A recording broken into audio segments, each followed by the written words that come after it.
Hey guy and welcome back to my channel. This is the first part of What If Naruto Was Black Dragon of Apocalypse in Fairy Tale. Acknowledgia watches the scene below him in morbid fascination as Tenro Island completely vanishes thanks to his breath attack. Acknowledgia was a truly terrifying beast to behold. He was around 50 meters tall. The top half of his body was covered in black, armored scales.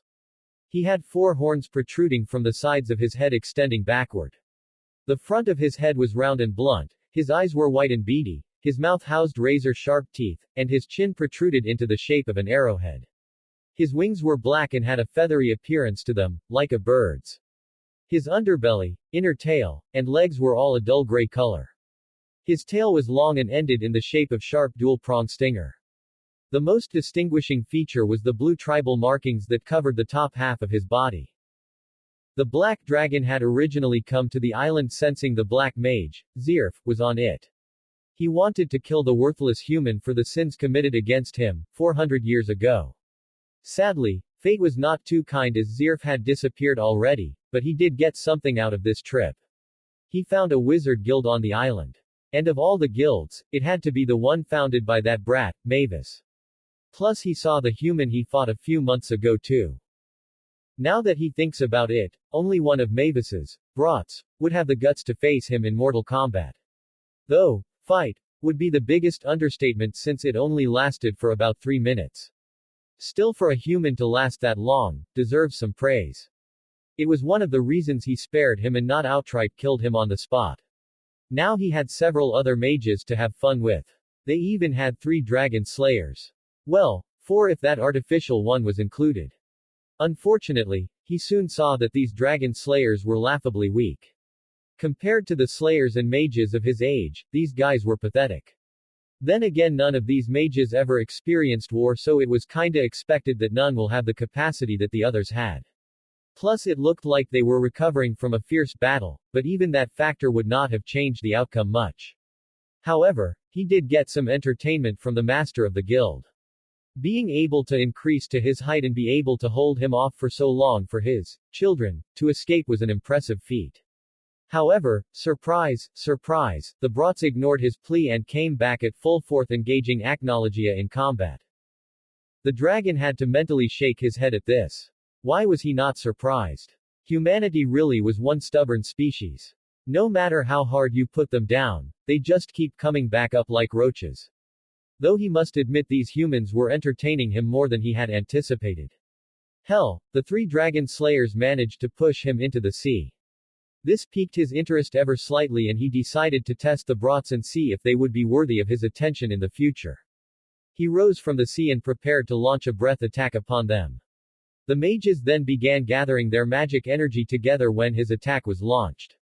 At the last moment, a sphere appeared blocking the attack. However, the collision caused a massive explosion to erupt from the chain reaction. Now as Acknowledgia looks at the emptiness where the island once stood, he senses a large mana signature below the surface of the sea. The dragon chuckles in amusement. So they survived, huh? Those humans are a tenacious bunch, I will give them that. He looks around, but he could no longer sense Zirf. The dragon growls at this since he was hoping to end that immortal's miserable existence for good, but it seems he was having too much fun. Oh well, it wasn't a total loss. He got to have a little fun. Something he hasn't had in a very long time. He decided it was time to leave and return to his lair on Mount Zonia. He flaps his large, black wings and sets off to the horizon. While he flies back home, he remembers a time when he was once human like everyone else. One that fought with the same tenacity and loyalty for his fellow comrades. He was loud, brash, and idiotic like that fire dragon slayer. But he was betrayed by the very people he fought for, and those he thought he could trust just left him behind as he was slowly tortured and rotted away until he was finally executed. What was his name? It had been so long that he became forgetful of his old name. He had gained so many names throughout the centuries. Acknowledgia. Kinslayer. The Dragon King. The Black Dragon of the Apocalypse. The Dragon Slayer King. The Symbol of Fear. Dracul, the Dragon. Avatar of Destruction. The Black Dragon in the Book of Apocalypse. These were all just a few of the names that he acquired in the 400 years he's been alive. But his human name. He hadn't used that in a very long time.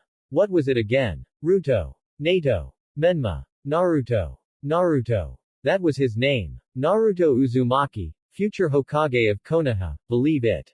He chuckles in amusement as he remembers his old catchphrase. That was what he used to scream at everyone. It was his idea that if he became the Hokage, then everyone will begin to look up to him. It was only when he was imprisoned that he realized how foolish that dream really was. They would never accept him no matter what he did for them, they would always see him as a demon. A monster. Which was really ironic, considering what he is now. Plus, needing to become the strongest to get everyone to see you and accept you, was a foolish goal. People either saw the real you from the very beginning or they saw what they wanted to see. Sadly, only one person saw him for what he truly was. A sad, little boy that wanted to be accepted, to be loved. The one girl that did this for him, but he never noticed, or was it that he couldn't accept her? She was the only one to try and visit him in prison for comfort and not to scorn him. It was when she confessed her love to him, that he felt truly happy in a very long time, and at peace at his impending doom. They made a promise to one another on that day that they swore to honor for the rest of their lives. Sadly, Naruto or Acnologia now had long forgotten that promise after everything he went through in his second life. He wondered how the girl's life was, and if she was strong like she promised she would become. Part of him wishes he could see her again, but he had no way of going back to his old world on his own. Perhaps one of the dragons would help him. However, he rid himself of that idea as quickly as it came. None of the dragons, nor any of their allies would help him with anything he asked of them.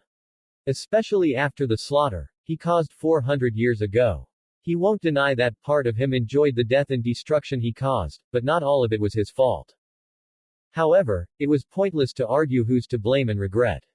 He did wonder though why none of the elders or the deities of the dragon race have done anything to stop him. Perhaps going to them, he may get an answer. However, before he could allow himself to ponder any further, a flash of light appears before him, blinding his line of sight. He growls at whoever is foolish enough to surprise him. Who dares come before Acnologia, the Dragon King? Acnologia got no answer as the light got brighter before it envelops his entire form. When Acnologia finally regains his sight, he sees nothing but an endless, white void around him. He growls in annoyance. Who has called me here?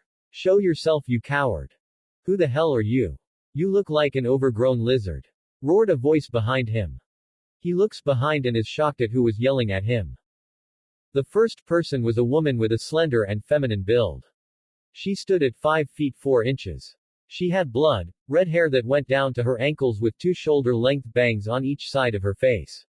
There was one black hair clip on the left side of her head. She had violet eyes and a light skin complexion. She was wearing a high-collar white blouse under a loose-fitting, green dress. She looked rather annoyed. The other was a tall tan man that stood at 5 feet 9 inches. He had spiky, blonde hair. His eyes were a deep shade of blue. He wore a long-sleeved, blue sweatshirt with 2 red swirls on the sides of his arm. On top of that, he wore a light green vest with 6 pockets on the front. The most noticeable attire he had on was the white, short-sleeved cloak with the fire patterns at the bottom. The man was trying to calm the woman down. The third shocked him the most, and who he paid the most attention to. She was standing at 5 feet 4. She wore a light lavender, sleeveless kimono-style blouse that was tied with a violet obi around her waist. She had short dark navy pants with thigh-high stockings along with black high-heel boots. Her hair was a dark blue with a Heim cut at the front while reaching past her waist. She had 2 bangs that reached her chin. The most noticeable thing was her eyes, they were pupilless and had a hint of lavender in them. The last occupant was a giant orange fox with 9 tails. His eyes never losing track of the dragon in front of him. Acnologia could not believe what he was seeing. Before him were Kushina Uzumaki, Minato Namikaze, Hinata Hyuga, and the Kyuubi or Kurama as he told him before he died. The black dragon thought someone was playing some sick joke with him. Well, he was not in the mood for mind games. He opens his wings out and began to release his magical power in his rage, which puts everyone on guard. Alright, you had your fun. Now show yourself, you damn cowards. I am in no mood for your trickery, now reveal yourselves. Hey, I was talking to you, you overgrown garden lizard. Listen to me when I am talking to you, Tte Bane. Kushina screamed. Acknowledgia turns to look at Kushina with an annoyed scowl appearing on his face before pointing one of his claws at her. I have nothing to say to you, woman.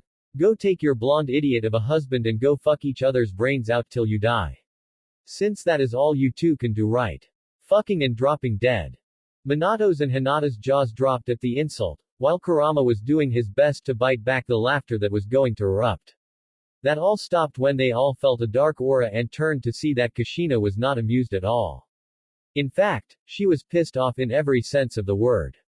Her hair was split into 9 tails and her face and eyes were red like her hair. She was out for blood and bloody hell she will get it spilled. You bastard. Let's see if you can insult me after I have you caged down. She screamed at him. Suddenly several golden chains erupted from her body heading straight for him. Knowing exactly what those chains can do, Acknowledgia takes to the air and begins evading them as much as possible to not get captured. Your chains may be able to capture a biju, but let me make some things clear. I am no lizard, I am a dragon. Second, I am no biju, so those chains are nothing more than a nuisance to me. He roared at her. Kushina got even more annoyed, but before she could retort, however, a massive chakra pulse causes Kushina and Acknowledgia to pause as they both turn to see Hinata glaring at both of them with great intensity with her Byakugan activated. Both of you, that's enough. We are in the middle of nowhere, and what do the two of you do? Acting like two children having a temper tantrum. Kushina, I know you're mad at his insults, I get that, but you need to let this go. For all we know, he could be equal to if not greater than Kurama. That's debatable, Hinata, Kurama growled. Hinata turned to glare back at Kurama in annoyance. Whatever. We need to calm down and think this through. Can we all please do that? She urged to everyone. No one argued with her before she turned to the dragon above them. Dragon-sama, may you please come down to talk. I promise you, we mean no harm. So can we please talk in a civilized manner and find a way out of here? Acknowledgia looked at the girl in wonder. This was not the same girl he had seen before his execution. Looks like she has kept her promise to me after all, he thought in amusement. All right, Hinata-chan, we will talk. Hinata, feeling a little unnerved by the way she was addressed, nodded. Kushina and Minato were also concerned and a little weary with how familiar this dragon seems to be with them. Dragon-sama, how did you know Hinata-san's name? Plus, how did you know that Kushina and I were married? Minato asked with a calculating gaze. You also knew what a biju was and that Kushina's chains can affect them. How do you know so much about us, since there are no dragons in our dimension world? Kurama demanded in a suspicious tone. Everyone turns their attention to the dragon before them. Said dragon was debating what he should say. He decided to have fun with it for a bit. The reason I know so much is that I was once a resident of your world. This surprised everyone since they would have heard something of a black dragon roaming around the elemental nations. How? There were no dragons in our world as far as I know. Are there? Minato asked as Kurama and Hinata shook their heads. The reason you've never seen me is that I was once a human before I became the form you see before you now. A human you all know very well. That threw them for a loop. He was human before. A human they all knew. But this left the question. What human did Kurama, Hinata, Minato, and Kushina know? The former two were feeling a pit forming in their stomach as they thought longer about what the dragon said. Acknowledgia looked at the girl and gave her a fanged smile that increased her anxiety tenfold. You changed a lot more than I expected, Hinata Hyuga. You are no longer that shy girl I once knew that could barely utter a complete sentence. Hinata took a step back, the pit she was feeling was growing even more. The same could be said for Kurama. It can't be him. Please don't let it be him. Hinata thought. Is this really you? Have you become the monster that stands before me? Kurama sadly thought. Minato and Kushina were still unsure, but they were also feeling a pit forming for them. What is this feeling of dread that is coming over me? The two thought. Hinata gulped before asking the question that will confirm this fear of hers. How do you know so much about me? How do you know I was so shy before? Acknowledgia tilted his head to the girl. I know you because you promised me the day before my execution that you would change and become the strongest kunoichi in your village. It was also when you confessed your undying love for me. Does that ring any bells? Acnologia retorted. It did ring some bells. Hinata took several steps back before covering her mouth. Her eyes wide as tears fell from them. Kurama was looking at Acnologia with both shock and sadness. Naruto-kun? She asked. Minato and Kushina snapped their heads between the girl and the dragon. Hinata, what did you say? Minato shakingly asked. He hoped he heard wrong. His wife was also shaking, hoping this was all a nightmare. Hinata did not turn to them and instead focused on Acnologia. Are you Naruto-kun? She asked again. Acnologia simply sighed before looking at her again. Yes. I am Acnologia, the Dragon King. The Black Dragon of the Apocalypse. But when I was human, a shinobi. I was known as Naruto Uzumaki. The last Jinchuriki of Kurama, the Kyuubi no Yoko. The occupants just looked at him in shock, sorrow, and horror. The latter being Minato and Kushina. Hinata took several steps before she was in front of him. She slowly puts her hand on his snout and gently rubs it. Naruto-kun, she said quietly. Acnologia would never say it, but he was enjoying the girl's soft hands on him. They were so warm and comforting. It reminded him of Anna and the others. He decided to play nice with her. Acnologia's body began glowing brightly, which made Hinata pause and take a step back. Everyone was shocked as he continued to shrink and his feature changed until they became more human. He continued to shrink until he was about the same height as Hinata, if not slightly taller. When the light died down, the sight before them shocked them for a new loop. Where Acnologia once stood now was a man with a well-defined face and a chiseled chest littered with several scars around his torso and arms. His only form of clothing were black baggy pants and a black cloak. He had a necklace of fangs around his neck. He had spiky blonde hair like Minato's. He had slitted eyes with the deepest shade of blue that anyone had seen. The most striking feature was the 3 whisker marks on each of his cheeks. It was Naruto Uzumaki. A much older Naruto Uzumaki. The man looked at the girl in front of him, before slowing putting a hand on her cheek. This startled the girl before she allowed the warmth of his hand to fill her. I have missed you, Hinata, he said softly. Tears began to fill her eyes, and Hinata soon began to cry before enveloping him in a hug. This shocked him before he reluctantly, but slowly returned the hug. Naruto-kun sob, Naruto-kun sob. You're back. Sob, I thought sob I would never see you again. Sob, I missed you so much. Naruto simply hugged the girl and let her vent it all out. He wanted to enjoy this reunion. Because for the first time in a long time he was content and happy.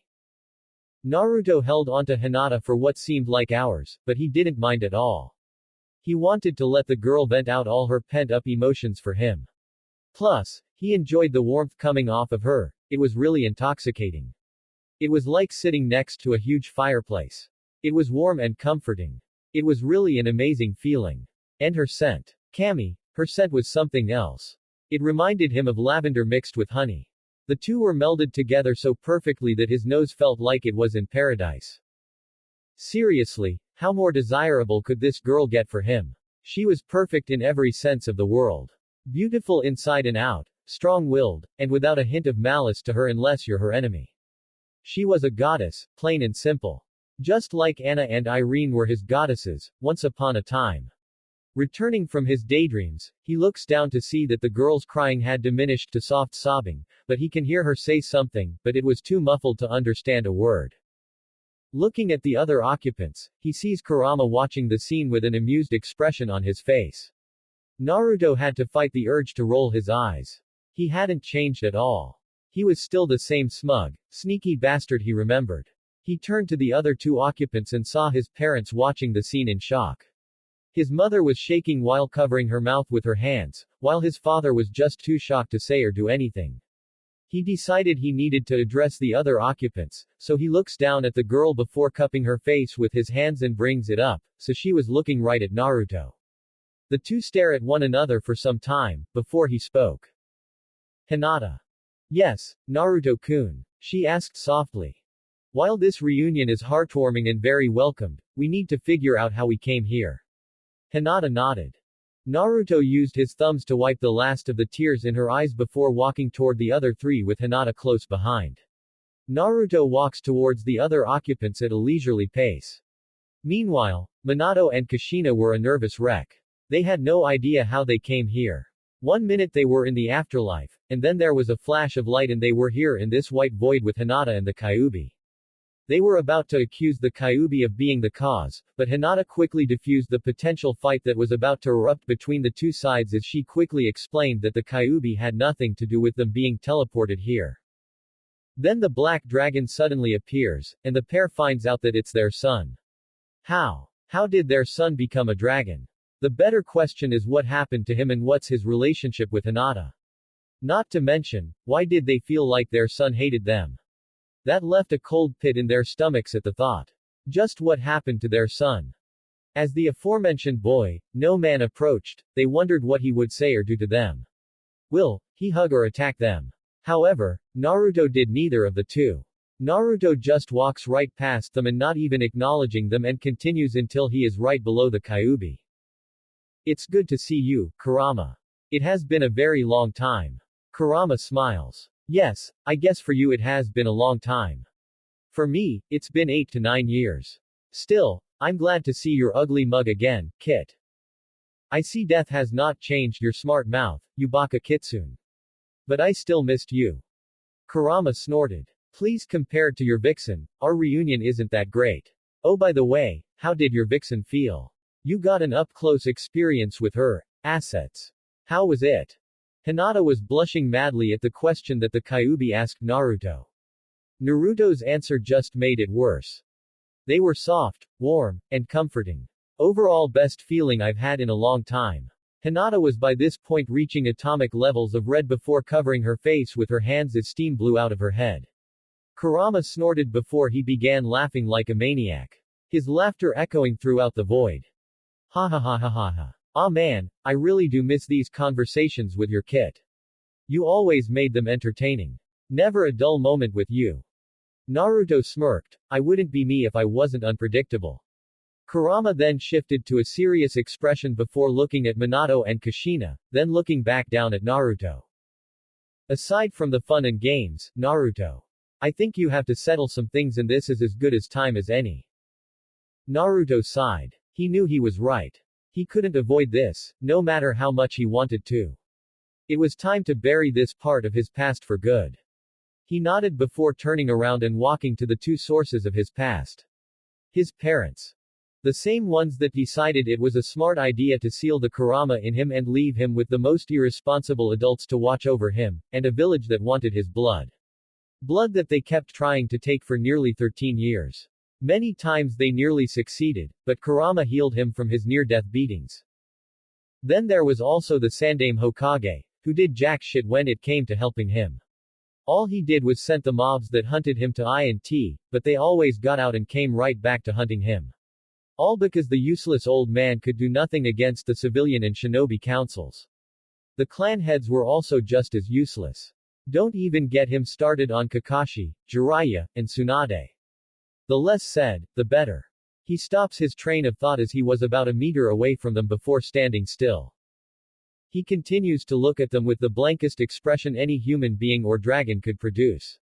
He almost looked like a statue, which worried Minato and Kushina even more. Hello, Minato, Kushina. You look healthy for two dead people.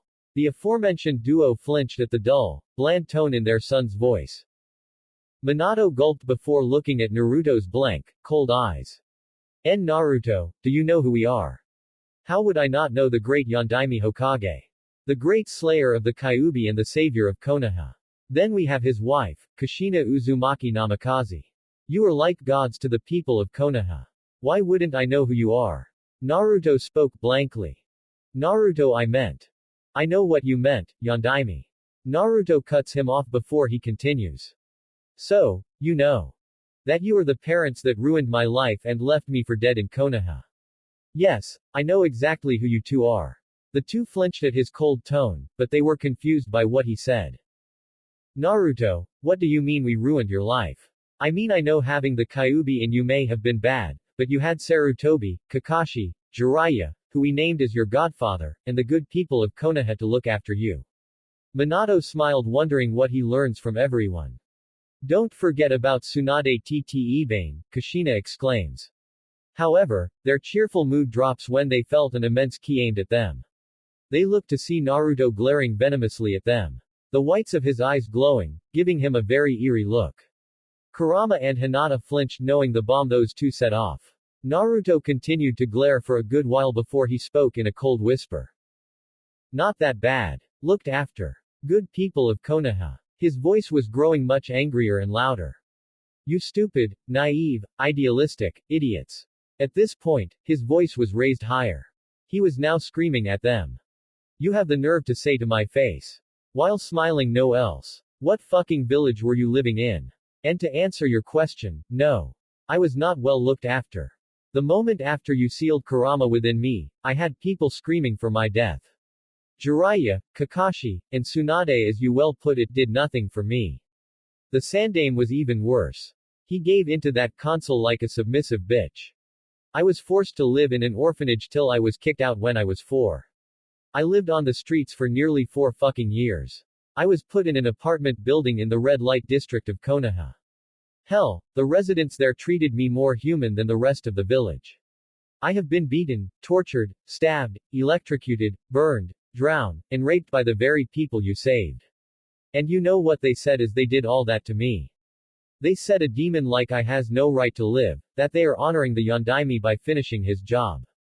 So you tell me, what in the fucking hell did you think you were doing when you gave me a death sentence in that village? By the end of his rant, Naruto was panting so heavily that he was wheezing. He had been keeping all his hatred bottled up for a long time, and hearing that garbage from their mouths finally set him off and he just let it all go. Still, it felt good to release all his pent-up rage. Plus, he took a sadistic pleasure in breaking their naive, perfect views of their beloved village. He was a very fucked up individual, that's for sure. Now if they didn't believe him, he'll just kill them and find his way out of here with Hinata's and Kurama's help. Though could he kill them, since they were spirits? Maybe his magic can test out that theory.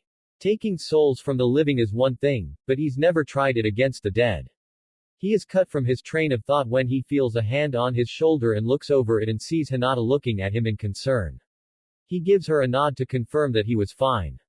Yo, ing. A voice softly says. Naruto and Kurama with their heightened hearing picked it immediately.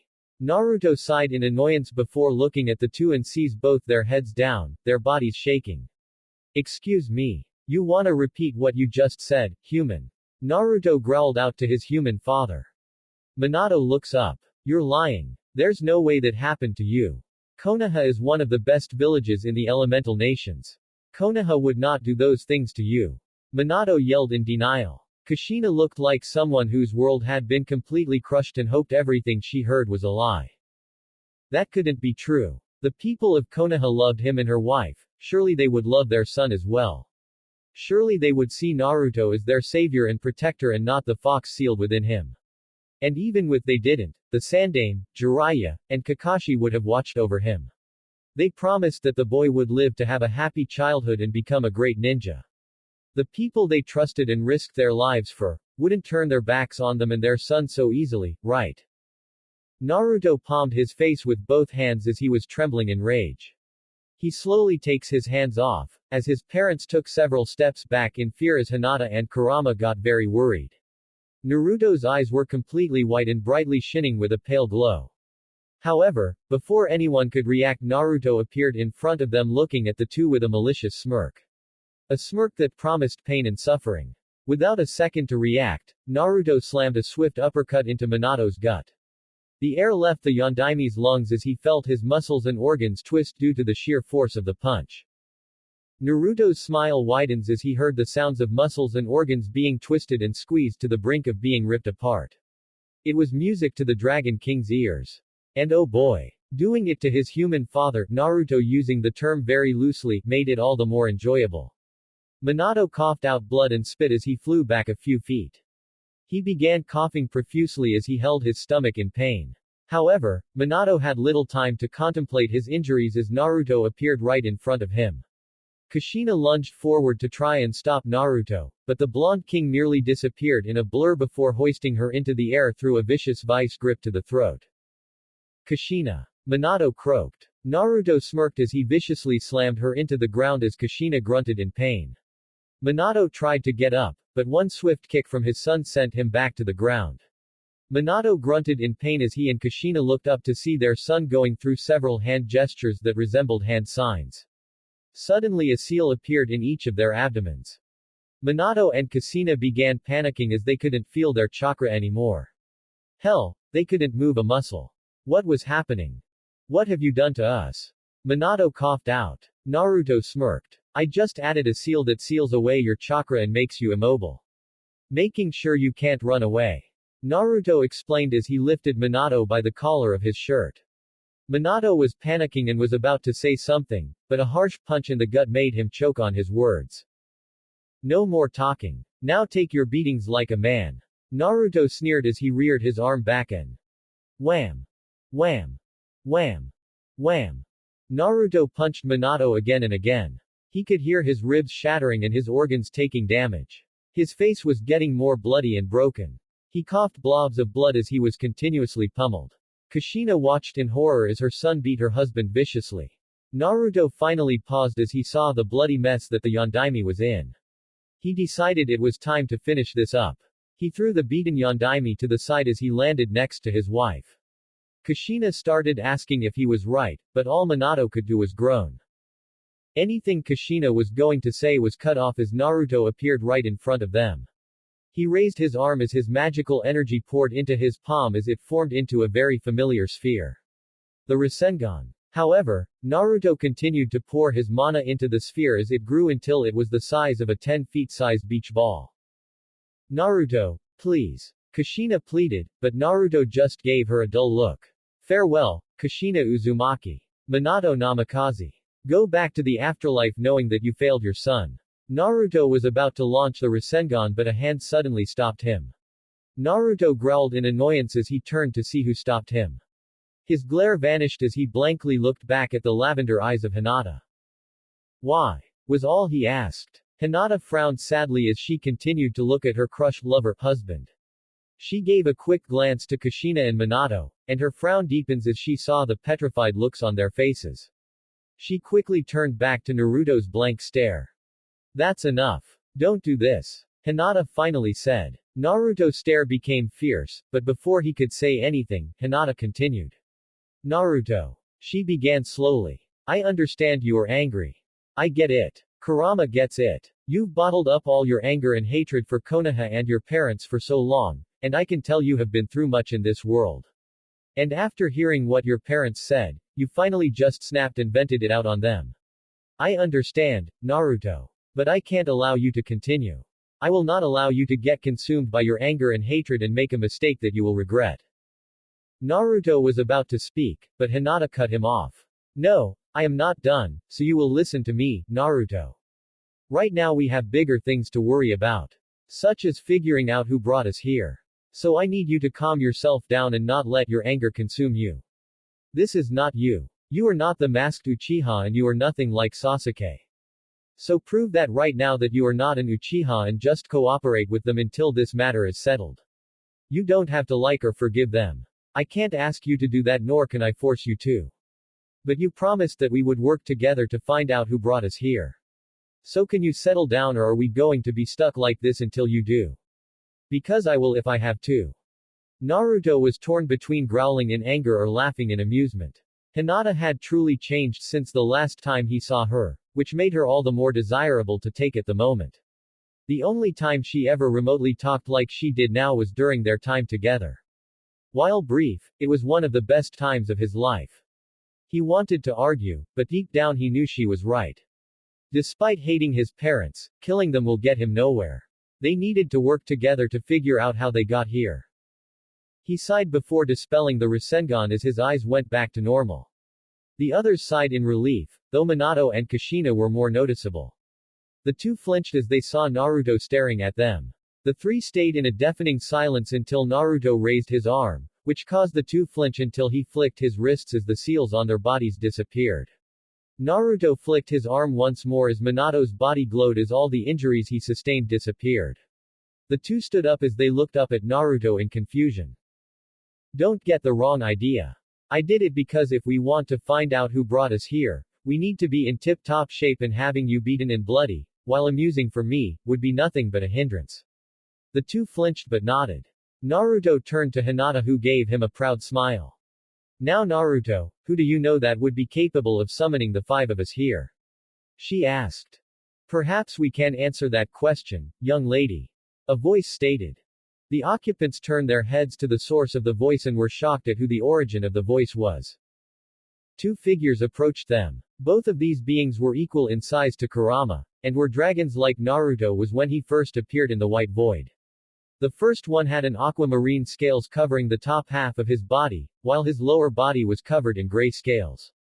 His wings were bat-like, just like the typical depiction of a dragon, and colored aqua like his skin. His eyes were a very light blue that matched the sky on a bright summer day. He had a white flowing bear tied with a golden band going down his chin, and had 4 horns on his head, 2 horns on the top of his head and 2 on his side that was golden at the tips and extended outwards and inwards respectively.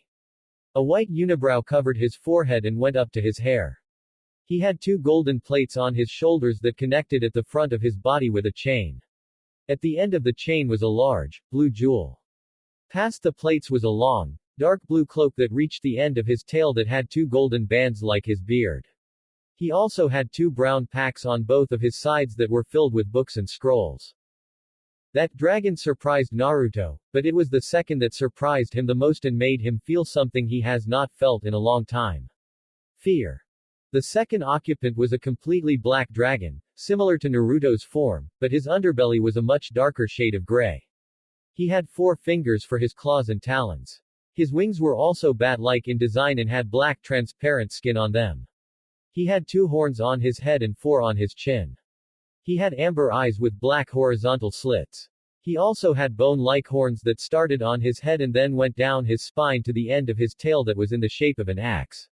The most noticeable attire on this dragon was the silver necklace around his neck that seemed to have an indentation in the center for some kind of jewel. Naruto was shaking at who was in front of him. Hinata looked at him in concern at how afraid he seems right now. She taps him on the cheek with her hand, which snaps him out of his trance for him to look at her in fear, which worries her even more. Naruto-kun, what's wrong? You look so shocked and scared.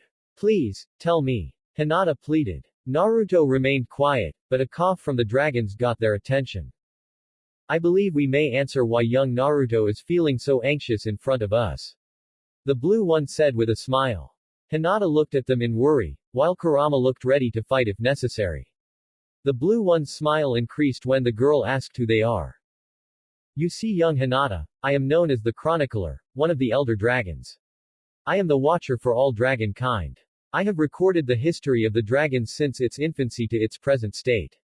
My fellow Draconian is Thorin, the dragon of energy, the 6th dragon king, and Naruto's, or should I say Acnology's predecessor and surrogate father. The same father he killed with his own hands. The silence that encompasses the room was deafening. Kurama and Hinata were looking between the dragons and Naruto in shock. Naruto killed his surrogate father. Why though? What would cause him to do such an act against the being who most likely raised him like a son? Power. Revenge. None of those matched with Naruto's beliefs or ideologies. But they had no idea how long it has been for Naruto after his execution. So it's possible that he changed to someone much more bitter and vengeful than his old self. However, any doubts were removed when they saw how the aforementioned blonde was taking the appearance of the 2 dragons. In layman's terms, Naruto was shaking like a frightened rabbit. They could tell Naruto was terrified of speaking with the former Dragon King, let alone being in the same room as him. Speaking of Naruto, said blonde could not look at Thorin in the eye. He had disgraced the great legacy Thorin had left him with his actions during the Dragon Civil War. He spat on his ideals and his last wishes. That was why at the moment he had his head lowered in shame, not being able to look at Thorin directly. As far as he was concerned, he should not be king. And yet, none of the dragons came after him to take the crown. Was it because he was the strongest, or because the crystal still saw him worthy? But why though? He had done nothing to earn that title or its benefits. All he did was bring the dragon race to near extinction. Hell, all he has been doing for the last 400 years is destroy countless empires and civilizations. Even if many were ruled by tyrannical men or were followers of Zerf, he didn't just kill the king, he killed everything. Every man, woman, and child was eradicated by him. It was literal genocide. He brought nothing but death, destruction, and annihilation to anything and anyone that came in his line of sight. All in the name of filling the empty void that had not closed in those 400 years. The blonde was cut from his musings when a black claw touched his chin and lifted his head. He locked his eyes with Thorin. While he expected rage or disappointment, he did not expect a gentle expression on Thorin's face. He merely smiled at Naruto's bewildered look. It has been a long time, my son. You have grown to become a magnificent dragon, Naruto. Naruto's eyes widened and just gawked as he pushed the claw away and looked at Thorin in anguish and confusion. How can you say that to me? How can you say all that after everything I have done? I killed you. I killed countless of my brethren in cold blood. Hell, part of me enjoyed it while I saw their lives being taken away as their eyes lost their light and they fell into the cold earth. For dragon's sake, I drank and bathed in their blood and ate some of their bodies and organs. How can you still look at me with such love and affection? I don't deserve to be loved. Why don't you scorn me? Why don't you hate me? Answer me. By the end of his rant, Naruto was on his hands and knees opening, weeping and shaking. He couldn't understand why his father still loved him after everything he has done to him, to their people, to his legacy. Hinata could not stand anymore and watch her beloved look so broken. The last time she saw him like this was before his execution. She rushed to his side and did her best to comfort him despite his protest. She did not care about the things that he had done. It's been years since she saw him and people change as tragedy happens to them. She did not care if he was the reincarnation of evil itself. She promised she would love him for all eternity even if it meant falling into the depths of hell to be with him. She would jump off the edge without a second thought. Meanwhile, Kurama looked at the scene with a sad expression on his maw. He knew what it was like to have failed a father and to have killed thousands of people for years. It was like him and Naruto were reflections of one another. It actually made him feel some pity to know that someone he came to care about like a son ended up as he did in his life. He looks to Kushina and Minato to see them looking at the distressed Naruto in sorrow. They must have realized that Naruto's cold and sadistic persona was a facade to hide away from the shame, guilt, pain, and, most importantly, the anger that lay deep within. Kurama just had to chuckle cynically. No matter how much time passes, some things would never change. In Naruto's case, wearing a mask to hide his true feelings.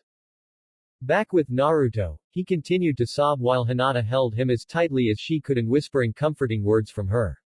He did not deserve such a gesture from such a kind woman. She was light personified, while he was darkness in its worst form. Yet he held her as tightly as he could as if she was his lifeline. Thorin looked down at his son in sadness. He knew that Naruto had suffered far worse than most dragons have suffered in all of their lifetimes combined. He knew that he had bottled all his anguish, but he needed to get back to business to help with the mission ahead. Naruto, look at me, he said, and Naruto obeyed. What happened 400 years ago was a tragedy. A great tragedy indeed. However, it was unavoidable with how the war was going for both sides. Someone would have ended just like you and the same result would have occurred, regardless of what you or anyone else did. None of the dragons blame you for what happened. Not me. Not the chronicler, nor the elementals or the other dragons. Didn't you ever wonder why none of them nor our allies did anything to stop you? It's because they felt some responsibility for what happened to you and decided to leave you alone in your grief and ordered the remaining dragons to go into hiding. Now that you have calmed down to a reasonable level, the chronicler and his father decided to set this little meeting up and to give you something. What did they want to offer Naruto-kun? Hinata asked for him. Thorin smiled at the girl before caressing her cheek with one of his claws. So you are the famous Hinata. Naruto would always speak about you for a very long time. I must say you as beautiful as he described. He would always talk about you most of the time calling you his Lavender Queen, or Moon Goddess.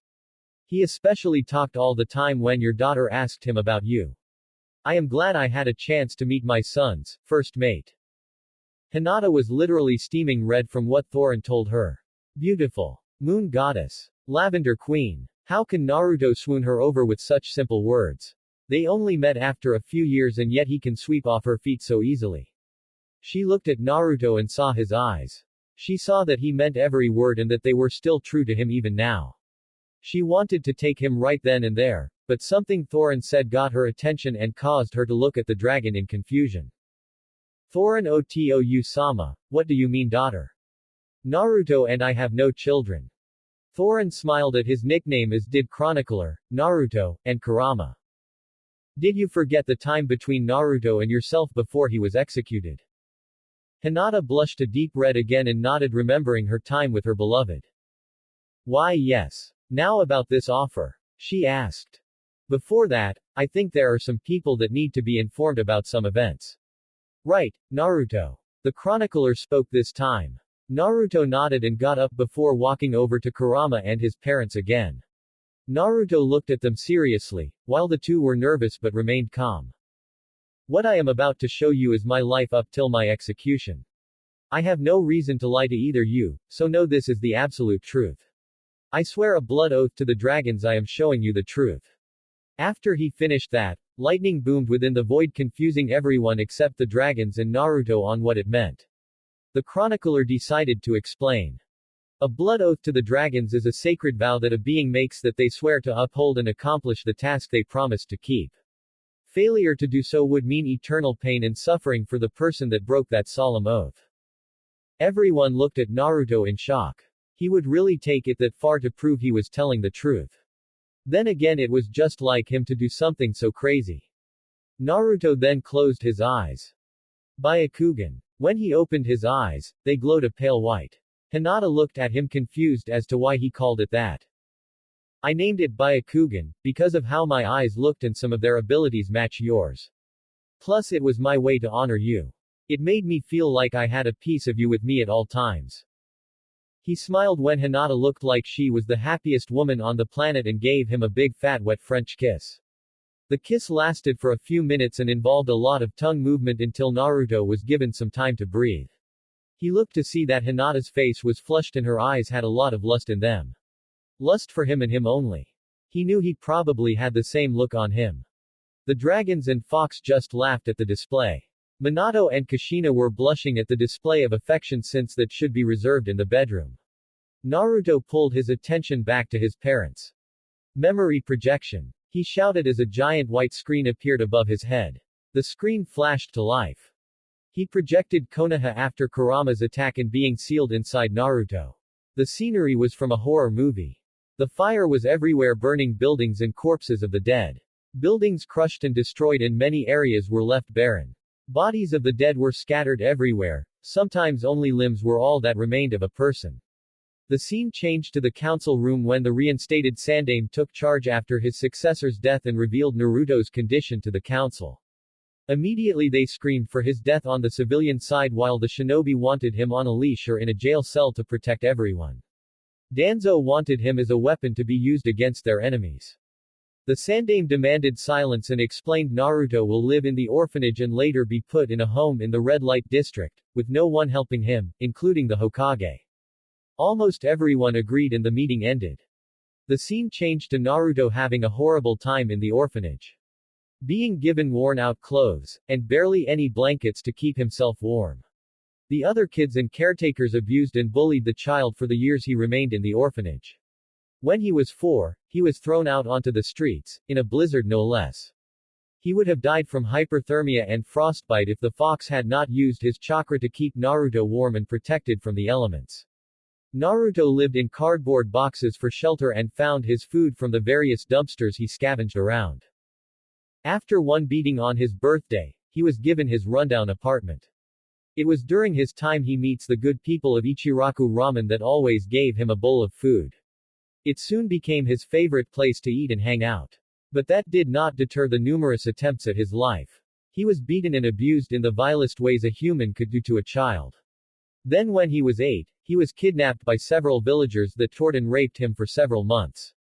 By the time he was rescued by the Hokage and some of his trusted Anbu, the deed was done. The same Anbu that arrived late to save from his beatings. After his rescue, Naruto was an empty husk. He cared nothing for anyone or anything. He was tired of the pain, of all the suffering. So he took a knife in his home and pierced his heart with it. He fell to the floor as he was drowning in a pool of his own blood. But the fox saved him from death and he was taken to the hospital to speed up the healing. After release, Naruto would try to end his life for months, but each time he failed miserably. Naruto finally just gave up on trying to end his life, then he came up with the idea of becoming Hokage and gaining everyone's love and appreciation. Since everyone looks up to the Hokage with love, awe, respect, and look up to him for guidance, he decided to do the same.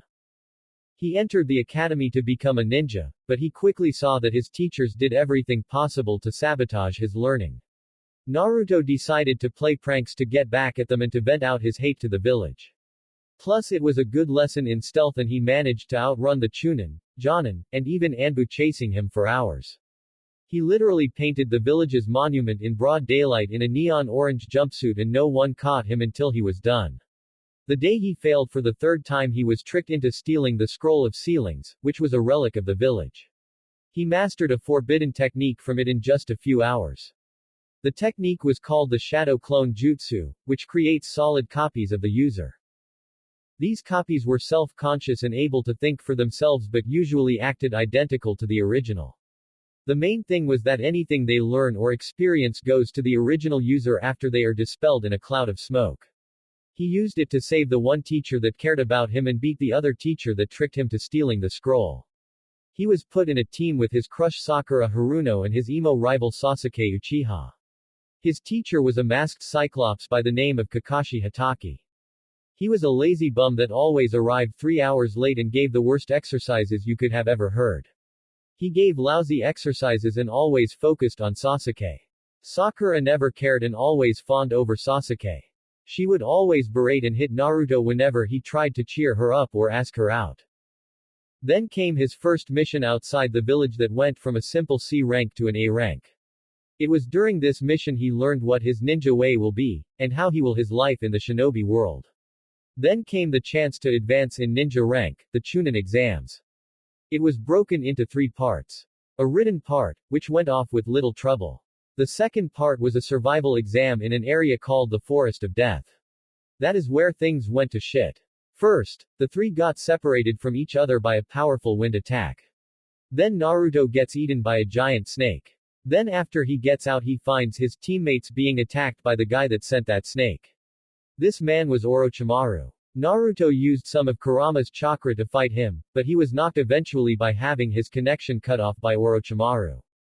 After the snake marks Sasuke with a curse mark, he leaves them to their own devices. His team barely makes it to the 3rd stage. A preliminary stage was set to narrow down the numbers. Naruto is able to win as did Sasuke. Sakura ends her fight in a draw. Naruto then makes it his personal mission to beat Neji for nearly killing Hinata in their match. Naruto and the others had 1 month to train before the 3rd round. Naruto meets Jiraiya for the first time. Jiraiya was one of Orochimaru's teammates and both studied under the Sandaime. He teaches Naruto how to summon toads and use Kurama's chakra consciously. This was when he meets Kurama for the first time. After that Naruto relaxes until the fateful day of the exams. Naruto nearly loses to Neji, but Kurama's chakra helped him pull out a win. Then during the last round, Orochimaru initiates an invasion he had been planning along with another village, Suna. Naruto ends up fighting Gaara who had Kurama's youngest brother, Shukaku, inside him but driven insane by the faulty seal that caused Gaara to have insomnia. Naruto was able to change Gaara's view on life, but many died in the aftermath of the invasion including the Sandaime. Naruto and Jiraiya go to find the Sandaime's last student, Tsunade Senju. She is the greatest healer in all of the elemental nations and the strongest female ninja. She was in her 50s like her teammates but looked to be in her 20s because of a special technique. Naruto finds out she is a drunken mess, because of the loss of her loved ones during the last war and compulsive gambler with horrible luck.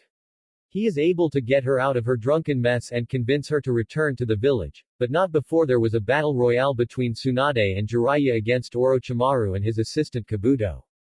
Kabuto was in his late teens with silver hair tied in his ponytail. He wore round glasses and purple pants with a matching shirt and fingerless gloves with a white sash tied around his waist. The fight ended with Orochimaru and Kabuto running away. Though while Naruto did barely anything, he did learn his father's signature move, the Rasengan, during this time as a consolation. After they returned to Konoha and Tsunade became the Godime Hokage, Naruto went on several missions including saving an actress that turned out to be an actual princess of Spring, Snow Country and helping a powerful lord in the land of tea. However, everything went downhill when Sasuke tried to leave for Orochimaru to get more power so that he could kill his brother. Naruto and a team of his friends were chosen to go after him. In the end, it was a fight between Naruto and Sasuke at the Valley of the End. Naruto managed to take the win thanks to Kurama's chakra. He dragged Sasuke back hoping for some recognition at long last. Nope. Not even fucking close. Immediately the council said he had used excessive force to bring back the Uchiha and needed to be put down. They threw him in jail and told him that his execution would be held in a week. No one came to see him or even allowed to see him. Not his friends. Not his teachers. No Iruka. No Jiraiya. No Tsunade.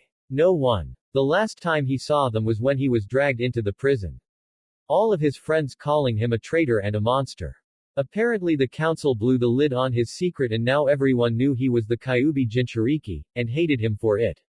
His closest people, Iruka, Tsunade, and Jiraiya did nothing for him and watched in silence as he was taken away. It was in his time of solitude he realized how foolish he had been in trying to change the village. It was during this time that Hinata visited him. She bawled her eyes out as she confessed her love for him. She managed to find a way into the prison and had one night of beautiful love-filled passion with him, Minato, Kushina, and Hinata blush at this, and Kurama helps Naruto have one thing to remember her by. He also gives Naruto his power since he has been the only one worthy of his power. He also reveals Naruto's heritage to him, which was the start of his hatred for his parents and his desire to destroy Konoha. On the day of his execution, the entire village came out to see it except Hinata and the Ichirakus. Naruto was killed by being set on fire. But he did not scream, he laughed. A bone-chilling laugh that filled the air and scared the shit out of everyone. He then told them his heritage and why Kurama attacked the village before finally dying and leaving his old world for a new one. The screen finally disappeared as Naruto's eyes returned to normal. He was panting somewhat from the overuse of his eyes since it had been a long since he went that long with a memory projection. He realized that he was seriously out of shape and needed to fix that. He looks up to see Hinata worried but waves it off. He turns to his parents and sees that they were broken in a sense. Both were crying their eyes, slamming their fists to the ground, cursing everyone and wishing that the two just let Kurama destroy the village if this was what awaited their son. They cursed the Uchiha that released Kurama and turned him on the village. They cursed Sasuke for being the final nail to end Naruto's life. They cursed Tsunade, Jiraiya, Kakashi, and the Sandaime for not helping their son enough or looking after him. They cursed the entire village to the pits of hells, and most of all, they cursed themselves for damning their son. They had foolishly believed that their son would be loved by everyone and would be seen as a hero by all. What fucking idiots they had been. Their stupid, naive idealism cost their son not only a childhood but a life in general. The question that continued to plague their minds was why? Why did the people they trusted with their lives, did not do the same for their own flesh and blood? Did they just pretend to care about them and showed their true colors to Naruto? Was this really what they gave their lives for? They saved their village for their son to be beaten and killed. To be turned into a monster worse than the Kyuubi. They were cut from their musings when Naruto began to speak. I have shown you the truth of my upbringing, and now I have something to say, something. Something that has been long overdue. You two have caused me a great deal of misery in my existence. Whether it was indirectly or involuntarily, the fact remains is you made my childhood a living hell. But I should thank you since I was given a father in the form of Kurama and Thorin, Minato flinches, and a mother in Thorin's queen, Saphira Kushina flinches. After everything that's happened to me, I can honestly say without remorse that I hate both of you. I hate you so much that it burns my very being. Even though you now feel remorse for your mistakes, it does not change anything for me. And that's why I can never accept you as my parents. Not now. Maybe not ever. The aforementioned duo felt their entire world shatter. Their own son doesn't see the two as his parents.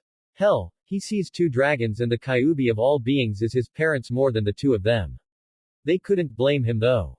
They failed miserably as parents.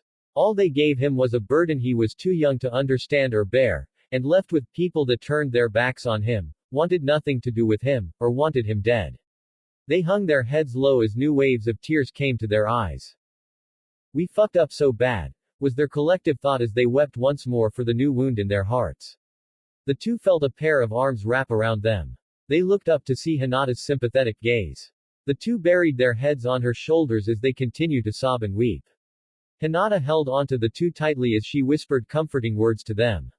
She paused as she looked towards Naruto. She gave him a sad look, while Naruto retained a blank stare.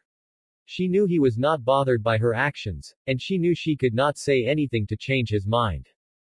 Even during their time together, Hinata could not help Naruto to let go of his anger towards his parents. And it seems his time on Earthland had not been kind all of the time to him, and all it seemed to do was bury all his hatred down before it came all out today.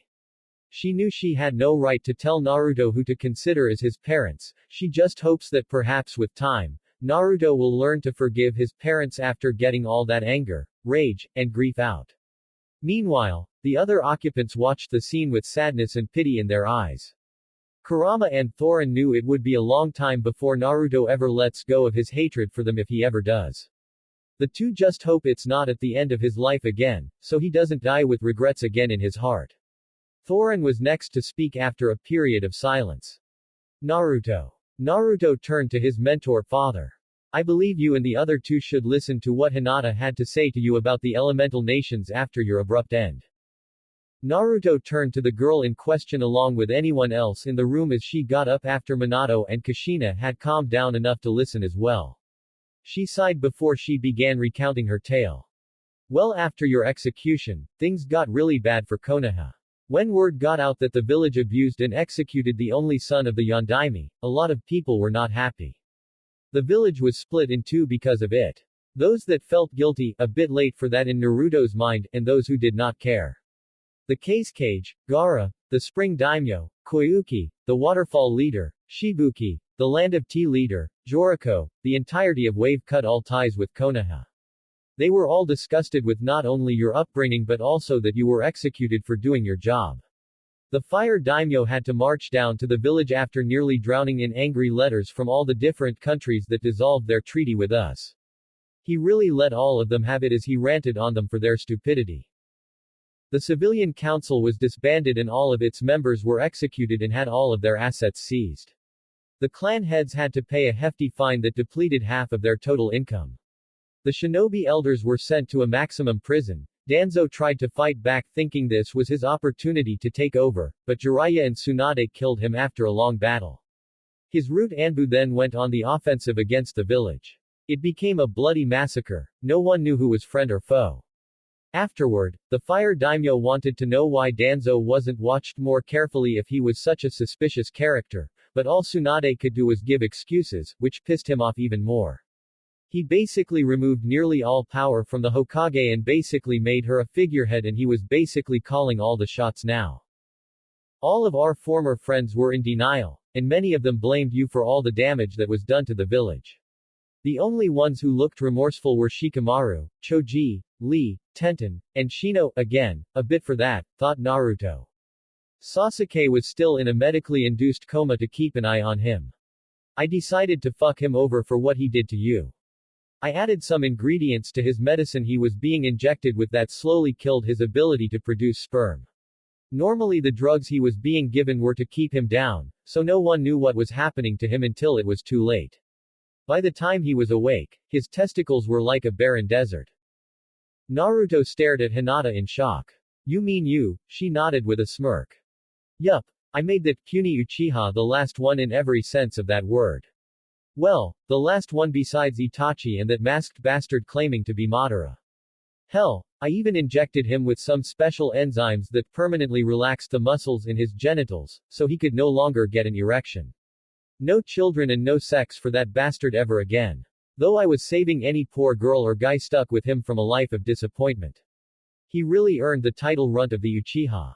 Naruto could not help but roar in laughter, everyone else joined soon after. Kurama was rolling on the floor and could feel his sides hurt from all the laughing. Even Kushina and Minato could not help but chuckle at the girl's antics. Take that Uchiha Tem. They collectively thought. Hinata coughed out a giggle before she continued. I decided to go to Shizune to become her apprentice in the medical arts. She said I should go to Tsunade, but I told her I wanted nothing to do with that woman that could not do anything to save you. Plus she was taking Sakura and Ino as her students, and I wanted nothing to do with those two either. She finally agreed and began teaching me about poisons, which Enko helped a bit in, and medical ninjutsu. Tsunade.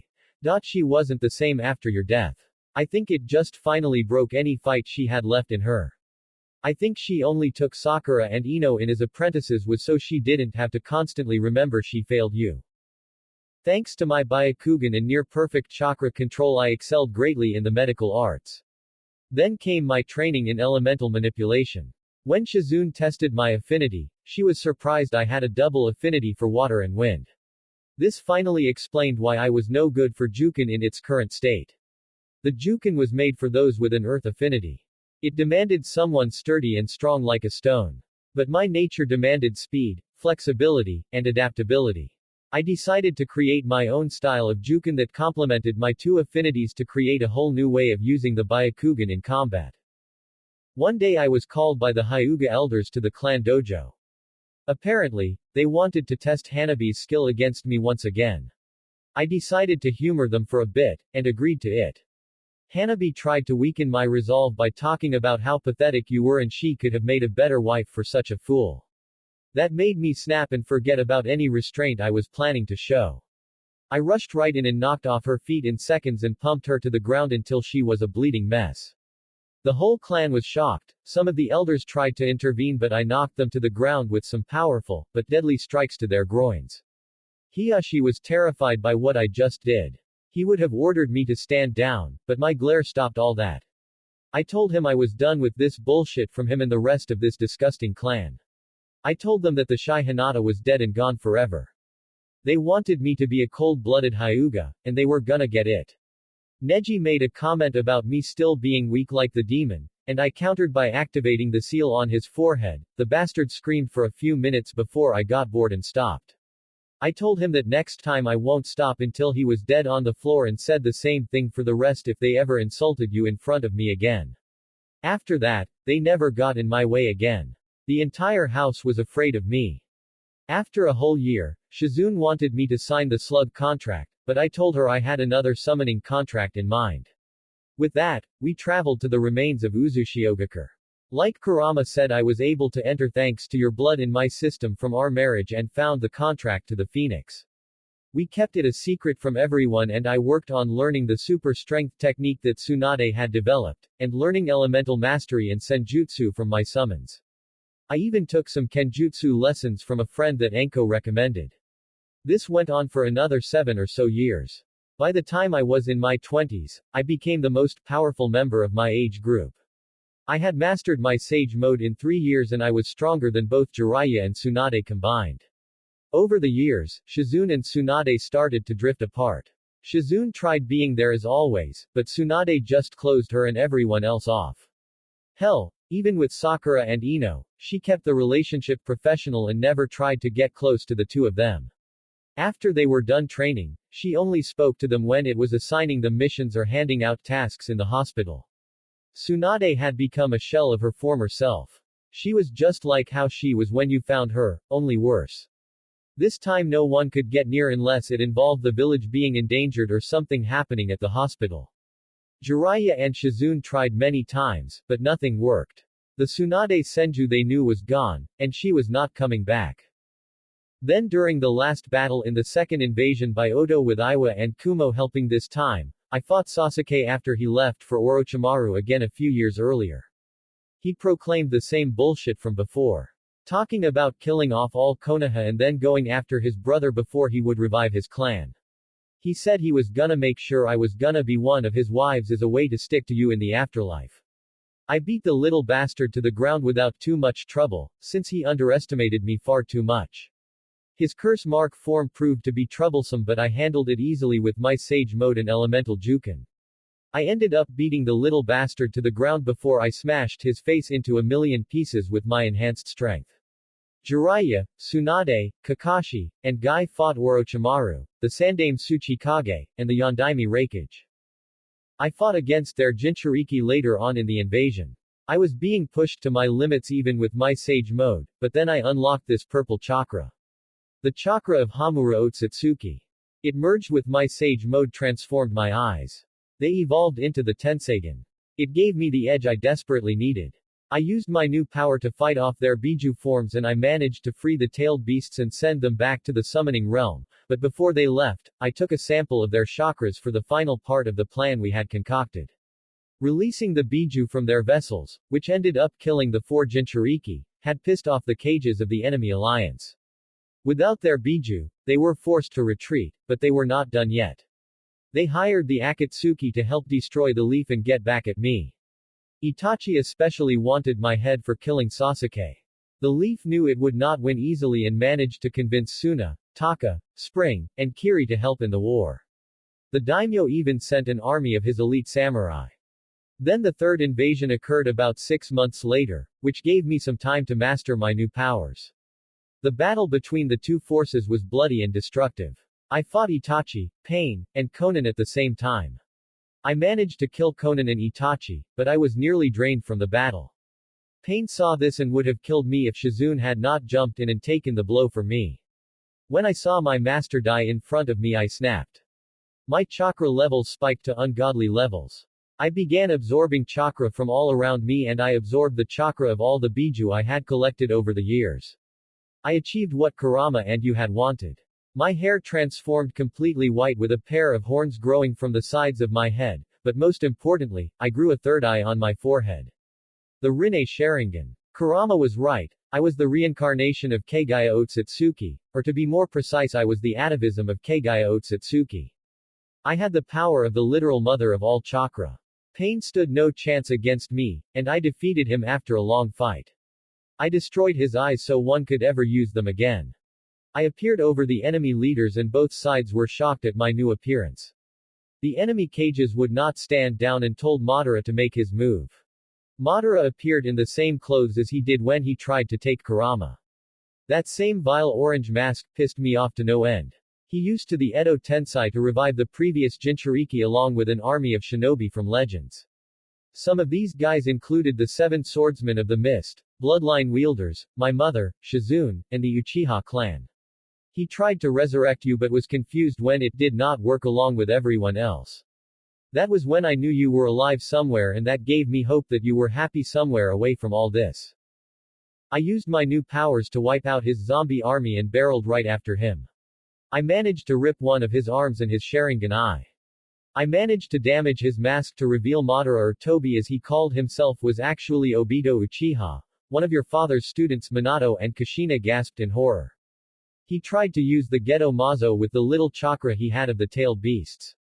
He only had the 1, 3, and 7 tails. Everyone else was back home in their respective realm. Kurama was dead for good because of the seal of the Shinigami, and the death god made sure he would stay in the afterlife. The worthless statue did not work properly, since Obito did not have the proper eyes to control it, and that gave me the opportunity to destroy it. I created the biggest Gudodama I could produce and fired it at the statue. It was obliterated instantly along with Obito and Zetsu, and freeing the remaining Biju before I sent them home as well. Orochimaru was finally killed in the final battle against his teammates, but so were Jiraiya and Tsunade. The Raikage was barely alive with one arm and leg. The Tsuchikage was bisected courtesy of Kakashi and Guy entering the battlefield. Kisame was dead from a fight with the rookies. They all died fighting him, with Lee using all 8 gates to decide the fight. The other members of the Akatsuki had died earlier on in the years by one of them. Sasori died to Sakura and Chiyo. Deidara died in a fight with Kakashi trying to blow himself up with him and failed. Hidan and Kakuzu died in a fight against Teams 7 and 10 in the aftermath of Asuma's death. In the end, the 3 enemy villages were split between the other 3, and they decided I should be Hokage. I accepted it since I promised to make your dream a reality and change the village the way it was supposed to be. I even changed my name to Hinata Uzumaki, because you were the only man that would ever touch me in my life. I changed the Hokage monument to have you on it as well. I explained that you had inspired me to become who I became and that you were the true hero of the war. It was also to show people what hard work and dedication can lead someone to. That is about it. I reign as Hokage for about 50 years before stepping down for someone else. After that, I traveled the world helping whoever I could before passing away peacefully when I turned 125. Naruto, Kushina, Minato, Kurama, and the others just stared in awe. Hinata had truly come a long way from who she used to be. Naruto could not have been more proud of his queen. She proved everyone wrong and she rose to heights even he did not think were possible. He ran up to her giving a passionate kiss before grabbing her by the waist and spinning her around. You are amazing, my queen. You passed even my wild expectations. You truly are magnificent, just like I said you would be. Hinata just laughed and gave him a kiss that he returned with equal passion. The dragons let the couple enjoy their moment before speaking again. Naruto, as you can see, your mate grew to become a very powerful warrior. You were her symbol of strength and what helped her motivate herself to grow stronger than anyone else in her world could ever imagine. Naruto frowned before setting Hinata down before looking at Thorin. The person that motivated her was Naruto Uzumaki. I have not been that person in a very long time. I am Acknowledgia. I am no longer be the person she ouch. Naruto was cut off from his rant when Hinata smacked him over the head. What the hell, Hinata? Hinata just looked annoyed. I hit you because you were spilling some bullshit again. You tell me you are Acknowledgia. So what? I told you no matter what happens I would follow you into the depths of hell. If you become the bringer of evil itself I would stand by your side till the end of time. Do you hear me? I love you. Whether you are Acknowledgia or Naruto Uzumaki doesn't matter. I will always love you no matter till the end of time. Naruto just looked in awe in the girl in front of him. How can she still say all that? She doesn't even know everything he has done, yet he can tell none of it would change her opinion of him. She would always love him. All he could do just look at her in amazement before giving her a hug and whispering, "Thank you," again and again. Hinata just smiled and returned the hug. Thorin just smiled before continuing. See, my son. Even your queen sees the good in you. You may say that you have no good in you, but you are wrong. And your actions in the last few years have proven this. Naruto looked at him questionably. Let's begin with the first thing you did. Remember when you found Mavis Vermilion? She was orphaned on her island and you could have left her on that island, but you didn't. You helped raise her for the years you two were together until she walked off to her own adventures. It was thanks to you that Mavis became the great mage she was and brought about the creation of Fairy Tail. Then there was the battle with that human, Gildarts Clive. You could have left him there to die, but you went out of your way to heal him and take him to the nearby town. Your actions with the Dragon Slayers is another showing of your compassion.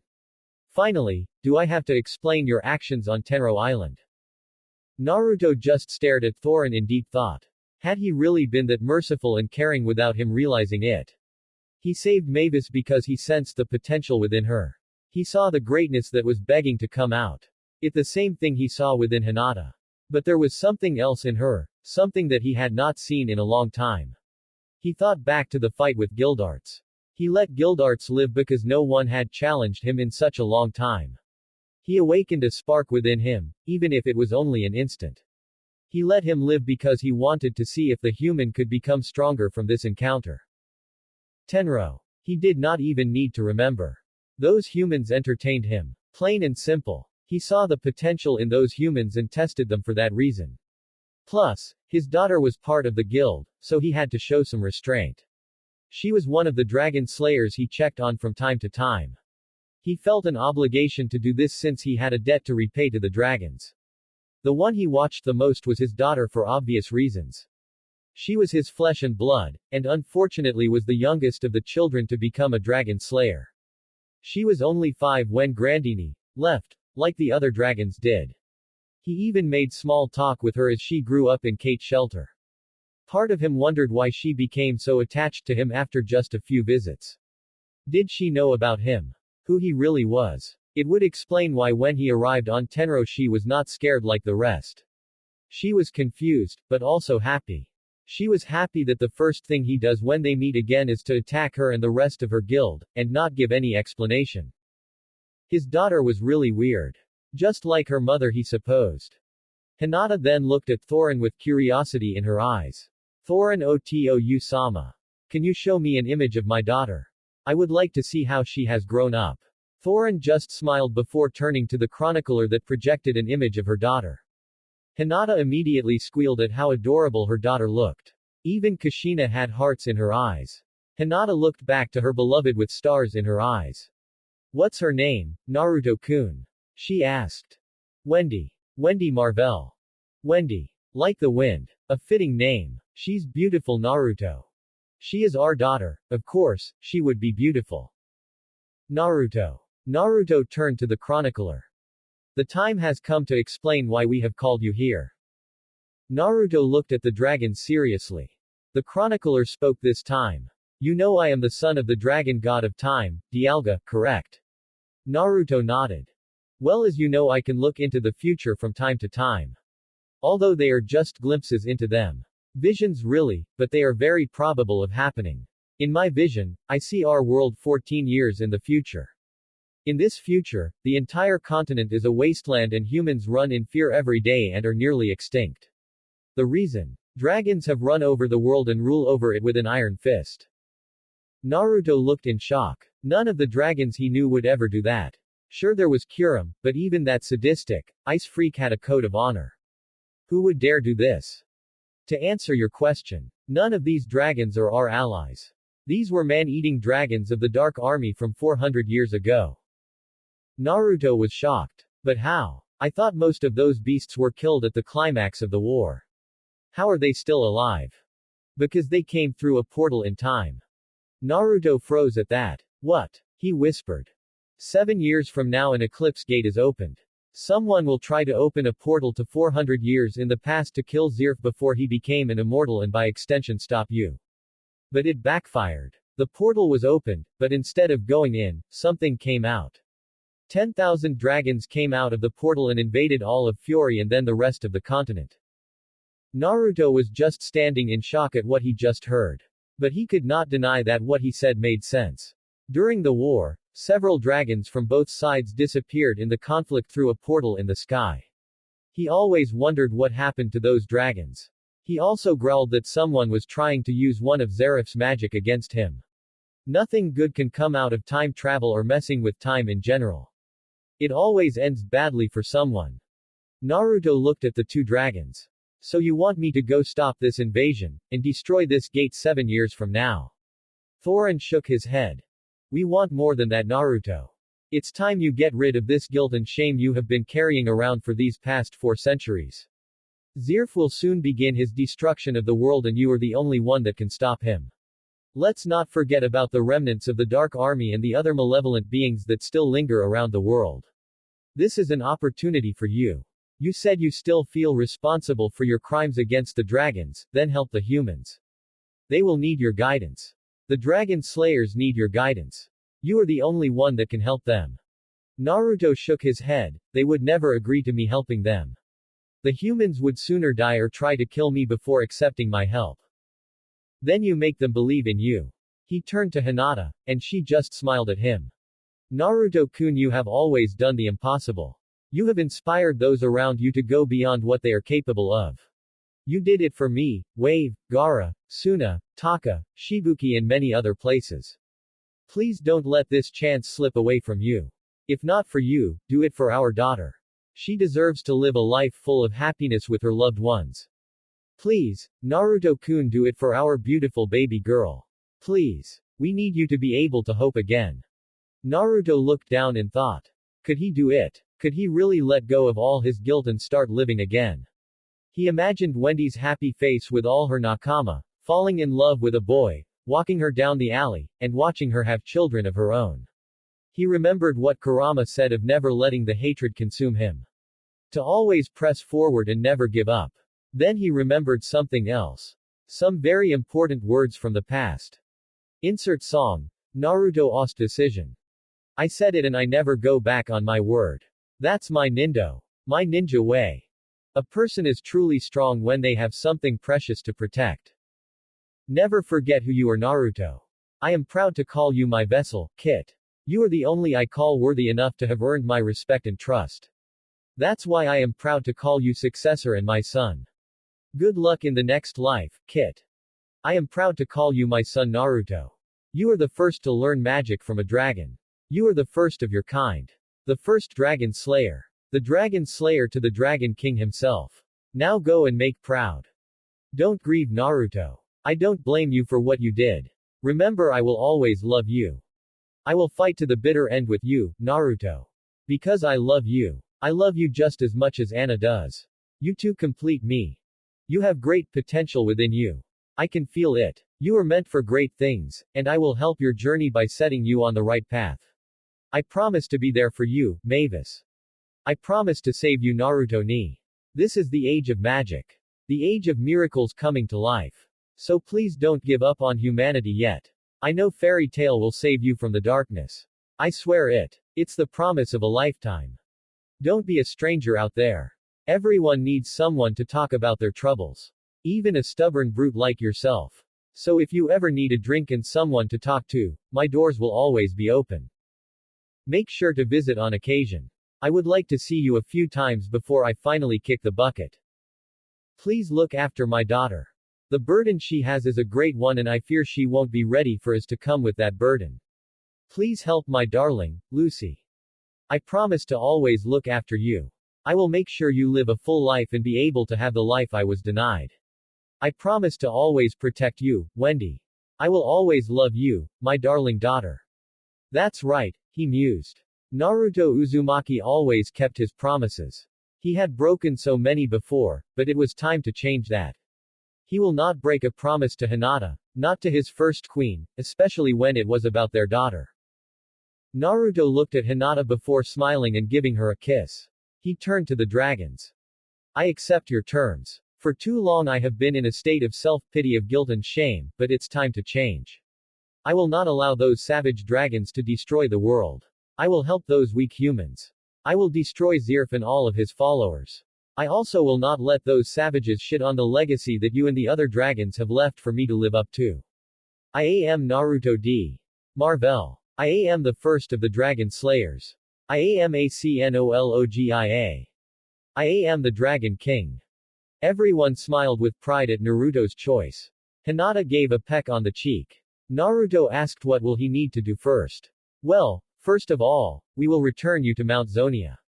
From there you have 7 years to retrain yourself, explained Thorin. Naruto looked at him blankly. Thorin rolled his eyes at his son. Don't give me that look, Naruto. You have not trained in over 400 years. You are rusty and need to get back in shape. Plus this gives you time to master all of your powers. And I do mean all of them, do you understand? Naruto growled, knowing exactly what he meant. But he needed to have all his powers in check to fight Zirf, and maybe that power will give him the edge he'll need against him. Naruto sighed before nodding. The chronicler smiled sadly. Unfortunately, it is time to say goodbye, Naruto. Naruto looked broken but knew this would come to an end eventually. Just like all good things. He began to see everyone begin to fade. Kurama looked at Naruto. Naruto, you have made me a proud fox. I would not expect anything else from my chosen vessel and son. Remember to never lose yourself and keep moving forward. Don't ever give up. Do me proud, Kit. And with that, Kurama, the Kyuubi no Yoko disappeared. Naruto turned to Minato and Kushina. The three just look at each other in silence. Look, Naruto began to speak but was cut off when the two hugged him, which left him dumbfounded. You don't have to say anything, Minato said. Even if you hate us, we don't mind. We deserve it for failing you. But know this one truth, Naruto. Kushina said. We will always love you no matter what. The two said in unison before vanishing. He was left completely speechless and frustrated on what to say or feel. He turned to the last person, Hinata. He tried to speak but he choked up any response, which made Hinata smile. She reaches into her pouch and took out some items. A worn-out blue headband with a leaf symbol engraved on a slab on metal on the cloth. A large black scroll with a red swirl. A necklace with a green jewel. The last item was a picture of her in her Hokage robes. He looked at her questioningly. She smiled softly. The scroll contains some surprises for you and Wendy. The necklace was yours, to begin with, so I am returning it to its rightful owner. The picture is for you to have on hand, plus I am sure Wendy will like a picture of me. There is an album in the scroll along with my gift for you. My headband is for you to have something to remember me. You wore my blood against Neji, so I hope you would wear my headband the same way. Naruto smiled. Naruto, promise me you won't give in to despair again. Promise you will help those that need it. Please look after Wendy. Please be a loving parent to her. Every girl needs her daddy to be there for her. I can tell you found love again and that you have other children, Naruto-kun, and I'm glad you found happiness again with someone. I know you lost them, but you shouldn't let that stop you from loving someone. So promise me you won't stay alone. Promise me you will attempt to find love again. You need it, Naruto. I want you to be happy, so please do your best. Hinata, I promise to do my best. Hinata and Naruto share one final kiss. I love you, Naruto-kun. And never forget I will always watch over you. I love you too, Hinata. My lavender queen. My goddess of the moon. I will love you for all eternity. Hinata continued to smile until she faded away. Naruto let a few tears fall as he let it sink in that they were gone. Gone, but not forgotten. They will always be with me, he thought. He turned to the dragons. End of theme. Thank you, Chronicler. The Aqua Dragon smiled. I will see you soon. Good luck, young Dragon King. He too soon faded. Naruto, remember, no matter what, I will always be with you along with the other Dragon Kings guiding you. Just look inside yourself. Never forget who you are. Farewell, my son, and make me proud. Thorin glowed a bright green light that expanded throughout the void. I promise, father. Everything went black for Naruto after that. When Naruto opened his eyes again, he was on Mount Zonia again as the sun is setting over the horizon. He sees in his hands the gifts Hinata left him with. He puts on the necklace and seals away the scroll and photo within a pocket dimension he wields. He looks at the headband and smiles. I promise I won't ever forget. He rips off the metal slab and sends it into his pocket dimension as he ties the blue cloth around his right arm as he looks towards the crimson-orange horizon.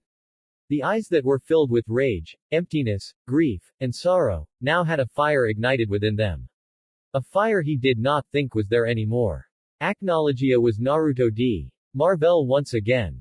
And this time nothing was going to stop him. 7 years. That's how long it has been for the members of Fairy Tail and the rest of the world after Acknowledgia attacked Tenro Island. After the attack, Acknowledgia had disappeared and has not been seen since. The core members of Fairy Tail that were on the island survived the attack, but there was a price. You see, the reason they survived Acknowledgia's attack was because their feelings for one another had activated one of Fairy Tail's great spells, Fairy Sphere. This sphere protected the group from the Dragon King's assault. The power of the sphere depends on the bonds of the members. The stronger the bond, the stronger the shield is made. However, the side effect of the shield is that it put everyone on the island into a comatose state. They remained like that for 7 years, and none of them aged at all during that time. It came as a big shock to everyone, but not as much as a shock when they found out who helped activate the spell. It was Mavis Vermilion, the first master of Fairy Tail. She appeared like a petite girl in her teens. She had a petite body with long, pale blonde hair that reached her ankles with a single band pointing upwards on top of her head. She had wing-like adornments on the sides of her head. She had a pale pink dress with a red bow tied around the collar. Around her chest were 3 blue diamond patterns with 2 blue triangles above them. Each series of these is outlined in hot pink. She had deep, emerald eyes with no pupils. She also walked everywhere barefoot.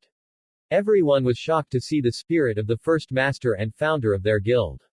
Apparently she lives on the island, and since only members of the guild could see her, she decided to stay on the island for the time and reminisce on her life.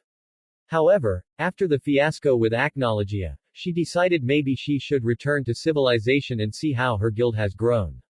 The Tenro group and the members that came to find them were left dumbfounded, but they nodded nonetheless. After all, they could not reject a request from the founder of their guild. When they returned to the mainland, they were shocked at all the changes that happened without them. Biska and Alzak had finally gotten together. They even got married and had a daughter, Asuka. It came as big surprise since everyone knew they had the hots for one another, but too shy to openly admit it to one another. Urza seemed the most shocked by this, much to the confusion of the couple. The next shocking news that came to them was their ranking in Fury. They had dropped from being number 1 to becoming the weakest guild in the country.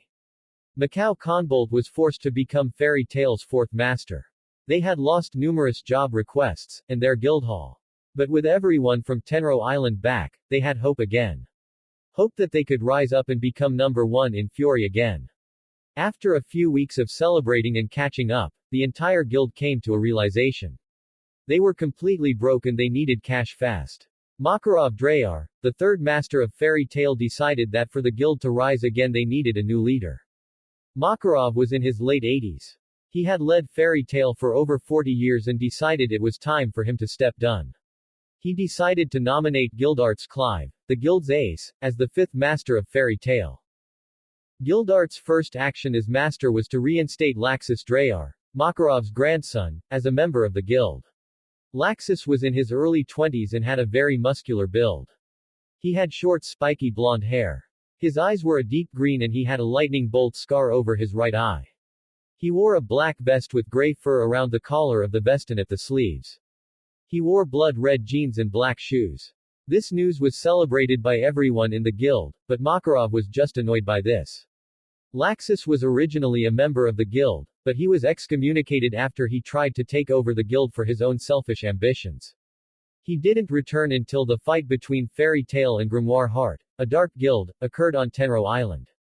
Gildarts's next move, hilariously enough, was to nominate Makarov as the 6th master. Everyone agreed without hesitation, much to Makarov's shock and horror. Gildarts explained that he was not cut out for being master. He liked traveling around and seeing new places, and having an adventure. He liked being a free bird, but he would stay to help the guild reach the top again. Plus it gave him time to hang out with his newly revealed daughter, Kana. He looked around to find her in her usual spot. She had her traditional bikini top with maroon jeans and black heels. She had her wavy, brunette hair down and was doing her usual pastime. Drinking barrels of alcohol on her own. How she drank all that beer and not get sick was a mystery to her father. Hell, 30% of the guild's alcohol bills came from her alone. But the man did love his daughter to death, a little too much in Kana's eyes since he kept being a little too clingy for her own comfort. Though everyone else was enjoying the banter between the two. Everyone overall was enjoying their time together again. Well, everyone except for one. She sat at one of the tables to the far end of the guild. She was a petite girl in her early teen years. Her straight, dark blue hair was hanging down to her waist. She was wearing a flowing green dress with a diamond pattern and wore ankle-tied sandals. Her dark brown eyes stared at the heart-shaped red jewel around her neck in deep wonder. This was Wendy Marvell, the Sky Dragon Slayer, and the biological daughter of Acnologia. Something that only a select number of people knew about. This select number of people included the girl herself. She had found out during her younger years when he used to visit her on occasion. The last time she saw him was nearly a year before she joined Fairy Tail. That's why she was not scared when he appeared on Tenro Island. Shocked and amazed at his appearance and power. Yes. Scared and petrified. Not even close. The reason she knew that was her father was because of the jewel around her neck. It was his last present before he disappeared. It let her know that he was alive somewhere, and it would glow a bright red whenever he was close by. So it made it easy to identify him, even in his dragon form. What confused her was why he was there. He had no purpose there unless it was related to Grimoire Heart or Zirf, but they had disappeared before he arrived. Something that must have annoyed him to no end, she mused. Then his unexpected attack on the entire guild. Well, attack wouldn't be the right word. More like him toying around with everyone. Gildarts had told them his fight against Acnologia lasted less than 3 minutes before Acnologia ended it swiftly with one strike, taking Gildarts' leg, arm and pieces of his organs. He did wonder how he even survived and if someone saved him from the dragon. Wendy knew better than that and her suspicions were confirmed on Tenro Island. Acnologia was having fun with them. He was testing them to see if they were worth his time. You would think spending time with your daughter would take priority, then again she couldn't shout out, "Dad," in front of everyone. The number of questions she would be bombarded with would make her brain blow a fuse. Plus she did not know how her friends would react and worse what the Magic Council would do to her if they ever heard that one of the most powerful and feared beings in the world had a child. She shuddered at the thought. That was probably one of the reasons he kept his distance from her. To erase any connection the two had. But her quiet mood was not because of not being able to talk to her father. It was how easily he took everyone down. Everyone threw everything they had including the master and yet they could not make a dent in him. Hell, she saw him smirk at them when they began their assault on him. He was mocking them. Showing them how powerless they were compared to him. Hell, this guild had 4 dragon slayers and yet not one of them was able to land a scratch on his entire body. All they managed to do was send into the ocean. Something that did nothing to him and he seemed even more entertained than before. That was a blow to her pride as a dragon slayer. Then he charged and fired his breath attack at them. A breath attack that was not even at full power. The only reason they got out with little damage was thanks to Master Mavis and Fairy Sphere activating. What utter and complete bullshit. Yes, the first master did save them, but Acnologia wasn't going all out on them. He could have blown the island when it appeared in his line of vision, he did not have to land on the island. Hell, when he did, he never blasted them. He just stomped and huffed everything around him. The biggest thing that proves that her father had no intention of hurting them was that no one died. Anyone that got hit by him did not die, hell, no one lost a limb. Did no one find that strange? He did not see them as any kind of threat, which made the young girl frown. She never told anyone this, but she always wondered if her team saw her as a burden. She was not the best fighter, and more a supportive member than a combat specialist like Natsu, Gray, and Urza. Plus she was not all that strong. Her best spells were her enhancements and healing spells. Whenever she fought a strong opponent she was always pushed behind and watched as someone else beat the bad guy. Whether it was the battle with the Oracion Cease, the Dragonoid, the battle with King Faust in Aeolus, and the disaster in Tenro, she was always left behind and had to rely on others for everything. She gripped her hands tighter. She was so tired of being weak. She needed to get stronger. But how could she get stronger without the proper teacher? She was cut from her musings when she hears someone calling her name. She looked up to see her team looking at her strangely. The first was a boy in his late teens, he had spiky pink hair. He had slitted black eyes, and his body was lean and muscular. He was wearing a one-sleeved long, black overcoat with gold trimmings. He had a brown belt tied around his waist with white trousers and black sandler. The noticeable attire on the boy was the white scarf around his neck and his exposed right arm with the emblem on his shoulder. This was Natsu Dragneil, the fire dragon slayer. The second was blonde-haired woman with large brown eyes. She had an impressive blossom and a very curvaceous body that was the envy of many of the guild. She had the guild's symbol on the back of her right hand in pink. This was Lucy Heartfilia, a celestial spirit mage. The next person was a boy also in his late teens with spiky black hair, dark blue eyes, and with a scar right above his left eye. He was shirtless, making it easy to see he had a muscular build like Natsu. He had the guild mark on his right pectoral muscle. He wore a silver necklace that resembled a sword with a stone on the hilt of the blade. He had dark cargo pants with black boots. This was Gray Fullbuster, an ice molding mags and the guild's residential stripper. The third was another female with a similar builder, but with a slightly lean and muscular build. She had long scarlet hair that reached her waist. She had a light complexion with dark brown eyes. She wore silver armor around her chest and arms. She had a blue skirt with dark brown boots. She had a blue guild emblem on her left arm. This was Urza Scarlet, Titania, the Fairy Queen, an S-rank mage, and the strongest female of the guild. The last person looked like he was in his early 20s like Laxus. He had long spiky black hair that was slicked back at the front. He had red eyes with slitted pupils. He had no eyebrows with 3 metal studs in place of them.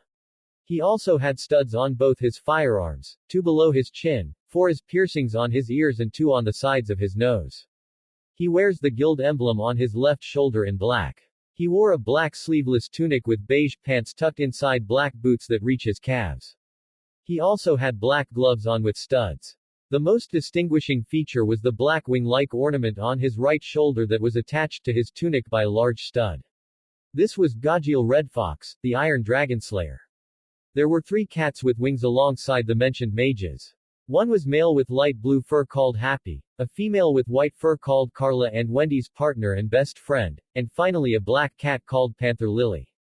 Wendy was surprised to see them before smiling at them, momentarily forgetting her dark thoughts, and said hello to everyone.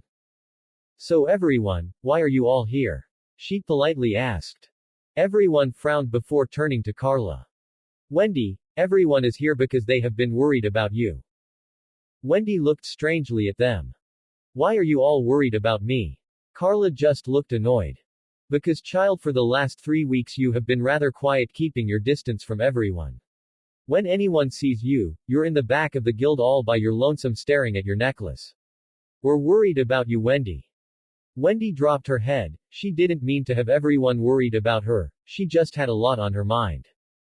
Goman everyone, I just had a lot on my mind these last few weeks. Everyone looked at each other before looking at the sky dragon again. Wendy. She looked to see Natsu and Gajil staring at her. Does this have to do with Acnologia? Wendy flinched. Wendy, I know you're feeling frustrated at how we got rocketed by that bastard. He made us look like we were nothing, even us dragon slayers could do nothing against him. He made all of us feel powerless weaklings. Wendy began shaking. We all feel the same way. All of us took a shot to our pride. He made us look like we were nothing, but insects that he was trying to swat.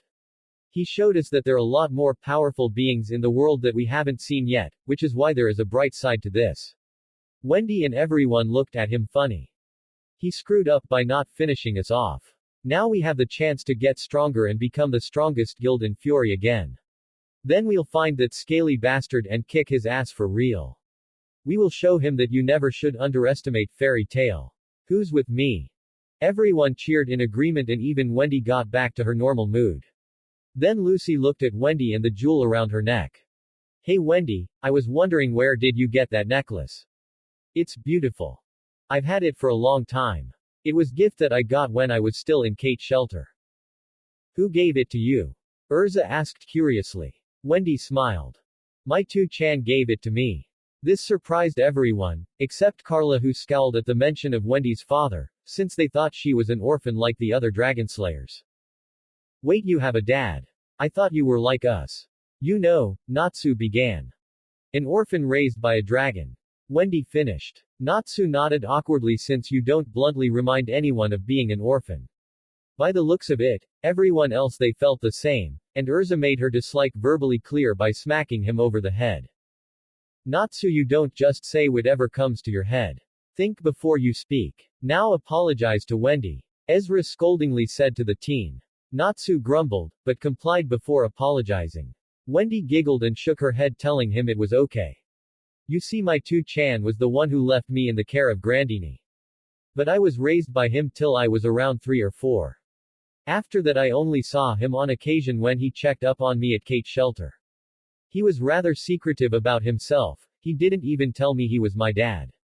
But I knew. I recognized his scent, plus I might have eavesdropped on some of his conversations with Master Rebel. Everyone chuckled at that.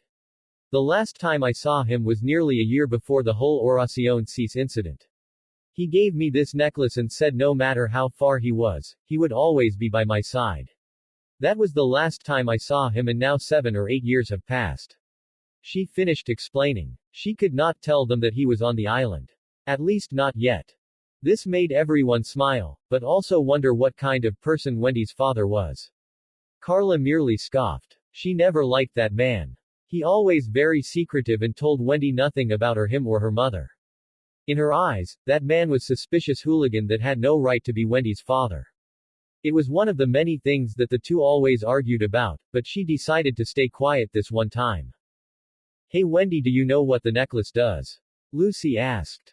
Well, he said that the necklace was connected through a complex combination of sealing and rune magic. The necklace is connected to his life force. As long as it's bright red, he's alive. If it's black, that means something is wrong with him, and if it shatters, that means he's dead. Oh, he also said that if it ever glows a bright red, it means he is nearby. Everyone was impressed at the skill Wendy's father had. He must be a very powerful mage. If only they knew. Sealing and rune magic in unison. That is an impressive feat. Only someone of Freed's Kleber or more could do that. Your father must be a master in the sealing arts, Wendy.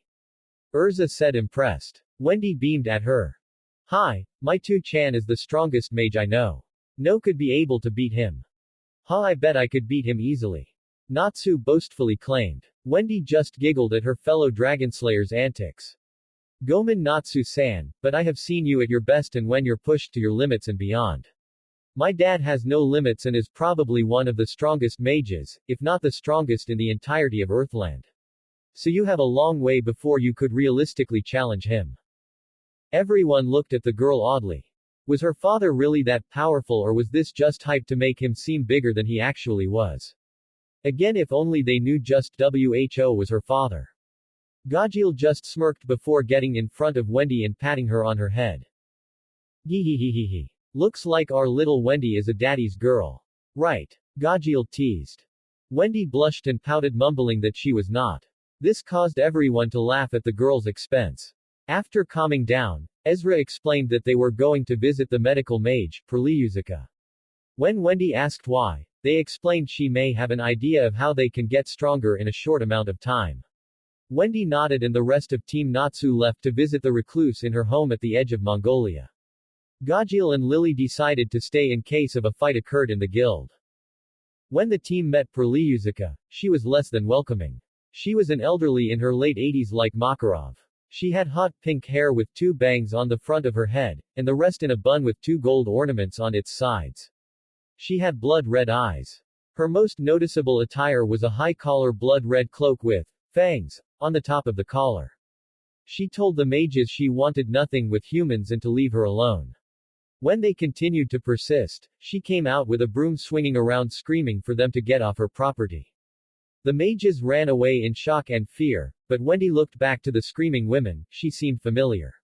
When they were given a chance to breathe again, everyone were still shocked at how violent Perliuzuka was towards them. Carla then saw the distress look on Wendy's face. When she asked, everyone was shocked when she began to burst into tears. She explained that her aura and scent were very familiar. The flavor reminded her of the sky dragon, Grandini. This shocked everyone and asked if she was sure, which she nodded. They began the debate of Perliuzuka possibly being the one that raised Wendy. Lucy debunked this because Perliuzuka has been around since Makarov's time and always stayed near forests. But the dragons have been around for a much longer time and they all disappeared on July 7, x 777. That makes it 14 years since the dragons disappeared for the Dragonslayers. This meant that it would make no sense that the two were connected. Wendy explained that while the two had the same aura and scent, her tone and attitude were complete opposites of one another. That was when Perliuzuka appeared behind them, shocking the team. She explained she was not the Grandini she was looking for, but she was her in some way. She explained she was from the parallel world, Edalus. In Edalus there is a parallel version to everyone in Earthland. Perliuzuka was the Edalus version of Grandini. Something that shocked everyone. Natsu asked if Igneal, Metallicana, and the other dragons had human counterparts. Perliuzuka said she did not know, since she never met them. She explained she was stranded here decades ago. That was when she met Makarov, and he helped her settled on this new world, and she has been here ever since. She then drops the bomb that she has spoken to the Sky Dragon herself through her magic. She looked at Wendy and said if she wanted to get stronger then she should learn these spells. She then brings out 2 paper albums. She explained the first one had 2 Dragonslayer's secret arts for her to learn. She then said the other one was given to her, shockingly, by her father in person. This got Wendy's and the entire group's attention. Wendy immediately asked if she knew where he was, but she sadly shook her head. However, he did leave a message for her. Get stronger, my chibi Haim. The day we meet again is fast approaching. Wendy was blushing in embarrassment at the nickname, while the girls gushed at the cute name while the guys simply laughed. After giving her the spells, Perliuzuka decided it was time to return home.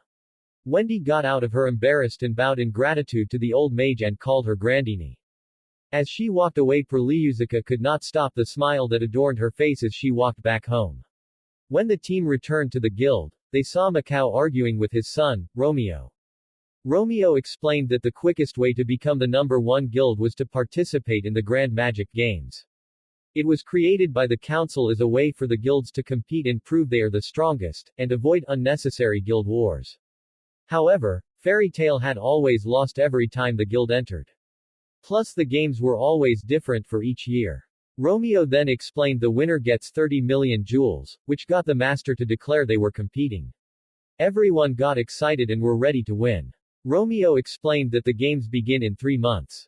That was plenty of time to catch up and get ready for the games. Wendy was excited to get a chance to learn her new spells. Team Natsu decided to go to a training camp. They were accompanied by Juvia and Team Shadow Gear consisting of Levi McGarden, Jet, and Droy. Levi was a petite girl with shoulder-length blue hair with a yellow bandana tied around her head and wearing an orange tank top. Jet was a young man with orange hair tied in a spiky ponytail, and Droy was very obsessed man with black in an odd style with having a tuft of hair on top of his head extending upwards then curving forward like a plant's stem. The 8 along with Happy and Charla then set out to get stronger. There was only one place to go for such serious training. The beach. A training camp. That was the point of them going to the beach. A place where they could eat, sleep, relax and train without any interruptions. The first 5 days were just like that. Team Natsu, Team Shadowgear, and Juvia all enjoyed morning relaxation, but worked as hard as possible during the afternoon and late evening. Natsu did several laps while having weights attached to his back. Lucy worked with her celestial spirits, Capricorn, to have better control of her magic. Ezra was working on her swordsmanship. Wendy was trying to decipher the spells she was given with Levi helping her. They even worked together to smash projectiles of ice that Gray created for them to practice on. They were slowly getting better control of their magic. In 3 months they were gonna be ready for anything. Little did they know that this night and the following day would be anything but normal. It was now nighttime and the group was enjoying some relaxation in the hot springs on the tropical hotel they were staying in. Juvia, hurry up. Lucy called out to her while basking in the warm sensations of the water. Wendy was blushing a fierce red for 2 reasons. 1. The hot water was getting to her head. And 2. She was staring at Urza Scarlet's completely naked body. Though a large amount of jealousy was creeping in as she stared at Urza's chest. She unconsciously put her hands over chest and to her dismay, barely felt anything. Why does everyone have a bigger chest than me? It's not fair. She wailed in her head. That was one problem Wendy could never overcome. Her envy of every female in the guild having a bigger chest than her. It became worst when she met her Edalus counterpart. Her twin was not a petite girl. Nope. Not even close. She was an attractive woman in her late teens to early 20s. She had curves all over her body and wore some tight-fitting clothing that showed all her feminine attributes. The most noticeable feature was the 2 mounds of flesh on her chest. She had big breasts. They were at least DDs, borderline S, meaning they could give Lucy and Urza a run for their money. If her counterpart had big breasts, why didn't she have? It only got worse when the guild's painter Ritus, a fellow mage, drew pictures of how everyone would look like in 7 years. Wendy's portrait left much to desired. While she did look mature, her chest was completely flat like a board. It was a blow to the young girl's self-esteem. Before she delved deeper in thoughts, she hears Lucy calling her to look at the sky. She looks up with everyone else to see several stars falling from the dark heavens above. Elsewhere, every other member of the guild that left to go train like the Thunder Tribe, the Takeover Trio and Kana, Gajil and Lily, and even a certain blonde were watching the streaks of light descend from the skies. They all looked with eyes full of passion, joy, and most of all hope. Hope for a brighter tomorrow. Back in the hot springs, Urza suddenly hears a noise around the wooden fence and throws several daggers at the wall. Everyone asked what that was about. She explained she thought she heard something, and wondered if the boys tried taking a peek at them. This mortified Levi and Wendy, and pissed off Lucy something fierce. Juvia was in denial that her, Gray-sama, would do something like that. Urza just looked amused and said she was gonna fetch them so they could join them with the girls all gawking at her with Lucy trying in vain to stop her. Meanwhile over the fence, Natsu, Gray, Jet, and Droy were all semi-unconscious from the surprise dagger attack to their heads. Completely worth it, Natsu, Gray, and Jet thought. Droy was in too much pain to think such thoughts, because of the dagger that struck his ass. Something that confused the others on how the hell he was hit there in the first place. A few hours later. Later that night, the girls invited the boys to some drinking. The boys agreed, but wanted to wait until they recovered to join. However, the scene they came upon when they went to visit the girls was something from a horror show. The girls had apparently gotten sick of waiting and decided to start drinking before the boys arrived. Unfortunately, they had finished all 7 bottles of sake they had, and were now blissfully drunk. Lucy was swaying with a big smile on her face, Levy was laughing at anything in her line of sight, Juvia was crying hysterically at Wendy's unconscious body, Wendy was pass out with swirls in her eyes speaking incoherently, Carla was being very bossy, and Urza was irritated. What the hell is going on? They all shouted in unison. Suddenly an empty sake bottle came flying at them. They quickly ducked their heads with the bottle barely missing their heads before shattering on the wall. Shut the hell up, you wimps. You dare make us wait forever and don't even consider bringing more booze. Useless. That's what you lot are. Urza continued to rant off with the guys looking on with blank stares. Gray then moved to whisper in Natsu's ear. Natsu, this is not a good situation. I say we slowly sneak out and let them burn the alcohol out of their systems. Natsu nodded. Agreed. Let's. Before he could finish, another bottle came flying and hit Gray on the temple and causing him to tumble to the floor. Gray. Natsu screamed in shock at seeing his rival, best friend on the ground nursing the lump on his head. What the hell are you two whispering about? If you have time to talk, then you have time to get more sake. Urza roared at them, looking even more pissed. Haha, Urza is so angry. Her face looks like a tomato. Lucy giggled out. Ha ha ha ha, tomato. You really are silly, Lu-chan. Levy laughed out and continued to do so. Urza then came stomping and grabbed Droy by his hair. And you, when the hell you get so fat, Wakaba? I am going to make you run until you burn all that fat and you won't stop until you're back in shape. Urza, I'm Droy. Droy got out, even though he was positively terrified. Urza was already quite terrifying when she was sober, but a drunk Urza was even worse. He'd rather face Acnologia than the drunk Scarlet Mage in front of him. A loud sneeze could heard in the holy mountain range of fury. Urza seemed to ignore him and grabbed the kneeling jet and dragged the two to the other side of the room. Natsu was watching in stunned silence since he could do nothing to save his fellow guildmates. He looked over to Gray when he heard him yelp. He saw Juvia hugging his arm while trying to get him to drink. Gray-sama, have a drink with me.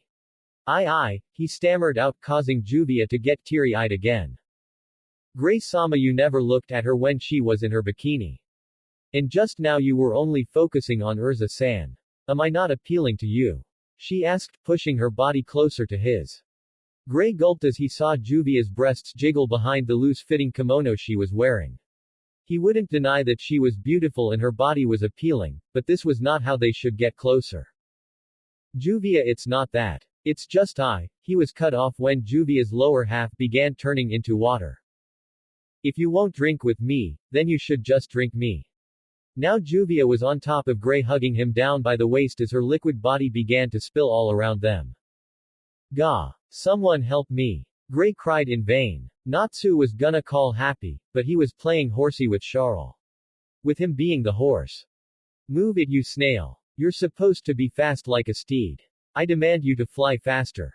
Charles commanded. Happy said weakly, being completely submissive to his crush. Natsu just sweat dropped. Even Charles. He thought. He then felt a stare at his person, and looked down to his side to see Lucy staring at him intently. Lucy? He asked in worry. Lucy continued to stare in her blurry vision. Then she began to see split vision with two Natsus in her line of sight. Yay, there are two Natsus. She squealed in delight with hearts around her.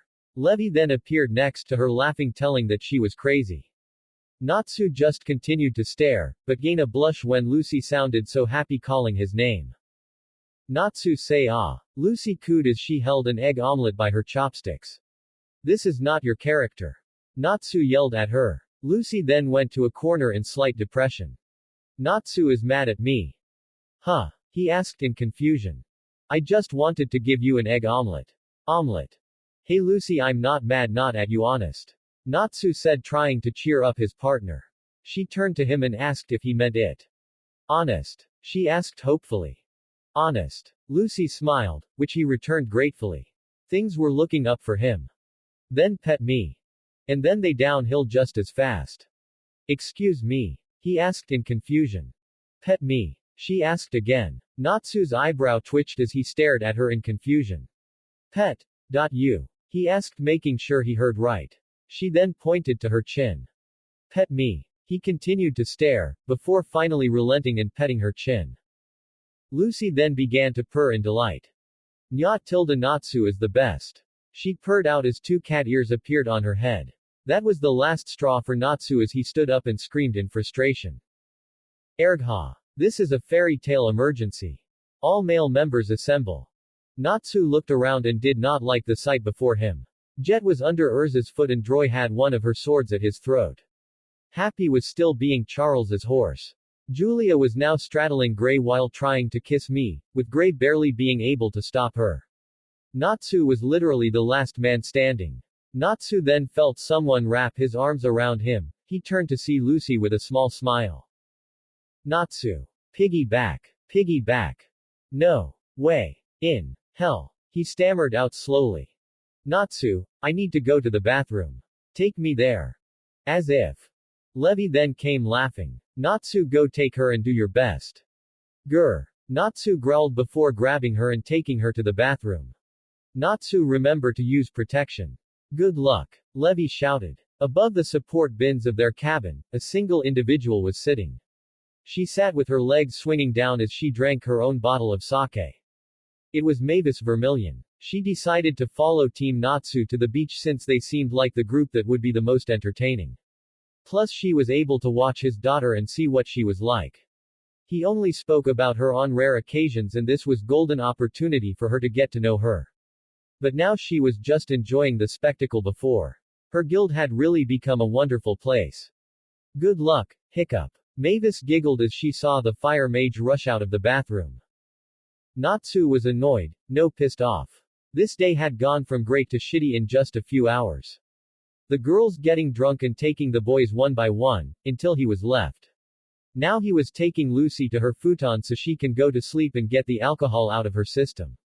As he looked at her form in the futon he remembers Levi's advice about protection. He blushed thinking about the repercussions of her statement. He would deny that Lucy was one of the most attractive girls in the guild.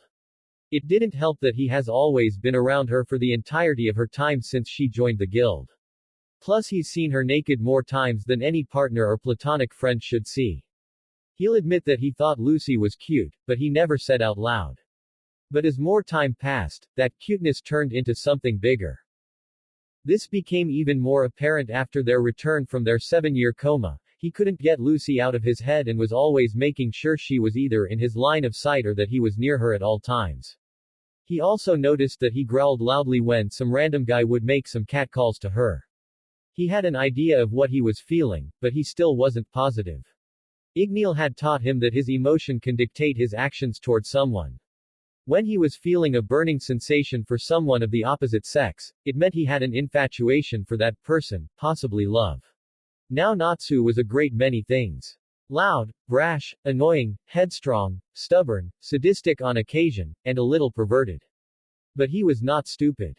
A little naive with some idiotic tendencies, yes. But he was not stupid. He was suddenly cut from his train of thought when he felt a hand grab his and drag him down. What the hell? He asked before his voice died in his throat as looked up at the perpetrator. Lucy was staring at him with an unreadable expression. But what shut him up was the fact that Lucy was currently straddling him. LLL Lucy. He stammered. Said blonde closed the distance before getting close to his ear. Natsu, I'm feeling rather cold. Why don't you fire up and keep me warm? She whispered seductively into his ear. Natsu was feeling the heat rise to his both of his heads, and trying his best to cool down his other head. He gulped as Lucy rose again to look at him, and began blushing when he noticed that her clothing was getting loose and dropping by her shoulders and giving him a better view of her breasts. Even after seeing it so many times, it was still a sight to behold. She then saw her descend again, but this time to his face. He could see her moist, pink lips were slightly parted, allowing her tongue to come out and slowly lick them. He was completely mesmerized and didn't notice that his face was moving closer to her. Loose. Natsu. Then their lips met. Natsu stiffened as he felt something akin to lightning passing through his entire body. It wasn't like Laxus's lightning that caused him pain. This was sending him pleasure. A lot of pleasure. And he wanted more. He delved deeper into Lucy's mouth. Lucy moaned but offered no resistance. He licked her lips demanding entrance from her. She quickly gave into that sensation, and Natsu dove right in. They began wrestling with their tongues, feeling more pleasure all over their bodies. The heat was getting to them as they roam each other's bodies with their hands. Eventually they parted to allow themselves to breathe. Both were panting heavily, but continued to stare at one another. During their intense masked-out session, Lucy ended being on the bottom, and Natsu on top. Her chest was heaving up and down, her lips were wet with a trail of saliva going down the side, her hair was all over, and her eyes were clouded. Clouded with lust. Lust for him and him only. She couldn't look any more appealing than she did now. And he probably looked the same for her. Natsu then saw the belt holding was loose and ready to come off. He put his hands on the belt before looking up to see her reaction. She merely gave him a smile as his signal. Just as he was about to dive in, he heard screaming, and turned to the sources. Gray, Jet, and Droy were running towards, all sporting different marks on them. Gray had several kiss marks all over his face, lips, and chest. He had a flustered look on his face, but his eyes were filled with terror.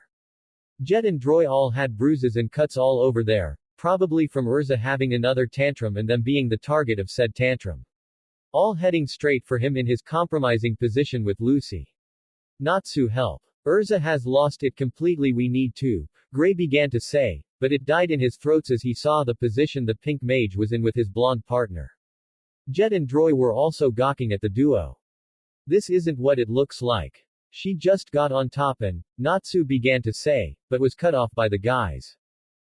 You mean to tell us while we were suffering over there you were getting all lovey-dovey with Lucy? They exclaimed in unison. No. I mean yes. I mean I. She, Natsu stammered, unable to find a proper response on how he got in his current position. He then felt to smooth, soft legs wrapped around his waist. He looked down to see Lucy with a mischievous glint in her eyes. Lucy. She just smiled. Come on Natsu, let's continue from where we left off. An audience just makes it more exciting. She said as she licked her lips. Before any of the guys can comment, they heard some stomping and they turned to see the source, only for the guys to pale in fright. It was Urza with a rather large, silver broadsword in her hand. Where the hell did you guys go? You can't leave my prescience without permission. She growled out in rage. She then noticed the position Natsu was I'm within. All the guys felt a chill as a dark aura enveloped Urza. Natsu. She spoke ominously with each letter. You dare take advantage of Lucy, have you no shame? Wait, it's not like that. However, his pleas were unheard as Lucy just giggled and held him closer. Natsu tilde, she purred. That seemed to be the last straw for Urza. Suddenly her magic spiked and several swords appeared all around her. All of them pointing at all the boys. The boys were now shaking in fear. You boys like playing, huh? Well, let's play why? She screamed. Gah. We're sorry. Sumuni SSSAAAAVVVEEUUSSS. The boys screamed to the heavens. It was gonna be a long night before the boys will get any amount of peace. If any at all, that is. The next morning. The following day, all the girls woke up with a pounding headache from all the drinking they had last night. This made training a no-go for that morning and most of the early afternoon. When none of them could recall what happened last night, or what they did, they decided to ask if any of the guys remembered what happened. However, what they found was not what they expected. The boys were all huddled in a corner of their room with an air of depression all over them. They had multiple bruises, black eyes and cut all over their bodies and their robes were looking like paper match. When they asked what happened, the boys refused to answer. Eventually they said that they all got seriously drunk and had a big brawl that ended in their current state. They then said nothing happened afterwards. The girls knew that was a lie, but when they pressed for more answers, the boys clamped down, refusing to say anything. So the matter was dropped. For now anyway. One thing Lucy did notice was that every time she made contact with Natsu he would blush and be unable to look at her. The same could be said with Juvia and Gray. This confused the two girls and wondered if they did something, but knew they wouldn't tell them. Later that afternoon, everyone was enjoying some relaxation for the day. Wendy, Jet, and Droy decided to get some ice cream from the snack bar. When they asked if the others wanted something, they replied no, and decided to wait for them before they started to train. Suddenly the ground under Lucy burst upwards in a small geyser. Kya! Lucy screamed in complete shock as she fell on her butt from the unexpected sand tower. Everyone got on edge thinking this was a new enemy, but that soon ended when they saw who caused the sand tower. It was a female in her late teens. She had short, hot pink hair with a light complexion and sky blue eyes. Her attire consisted of a maid's outfit with cuffs on her wrists.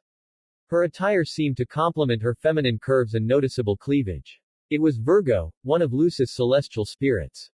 Virgo! Lucy shouted in shock. Everyone relaxed after seeing it was someone they recognized. It's a pleasure to see you again, mistress. You look well. Virgo responded. Virgo, what's going on? Why are you here? Virgo looked down. Mistress, I ask that you come with me to the celestial spirit world. The king wishes to speak with you and your friends. It is very important that you all come with me. The celestial spirit king wants to speak with us. Lucy shouted in shock. The other members of Team Natsu and Juvia were also shocked. For the celestial king to want to speak with them. It must have been something very serious. Virgo, what is happening in the celestial world that the king needs my help? Lucy asked in a worried tone. Virgo merely frowned before dropping her head.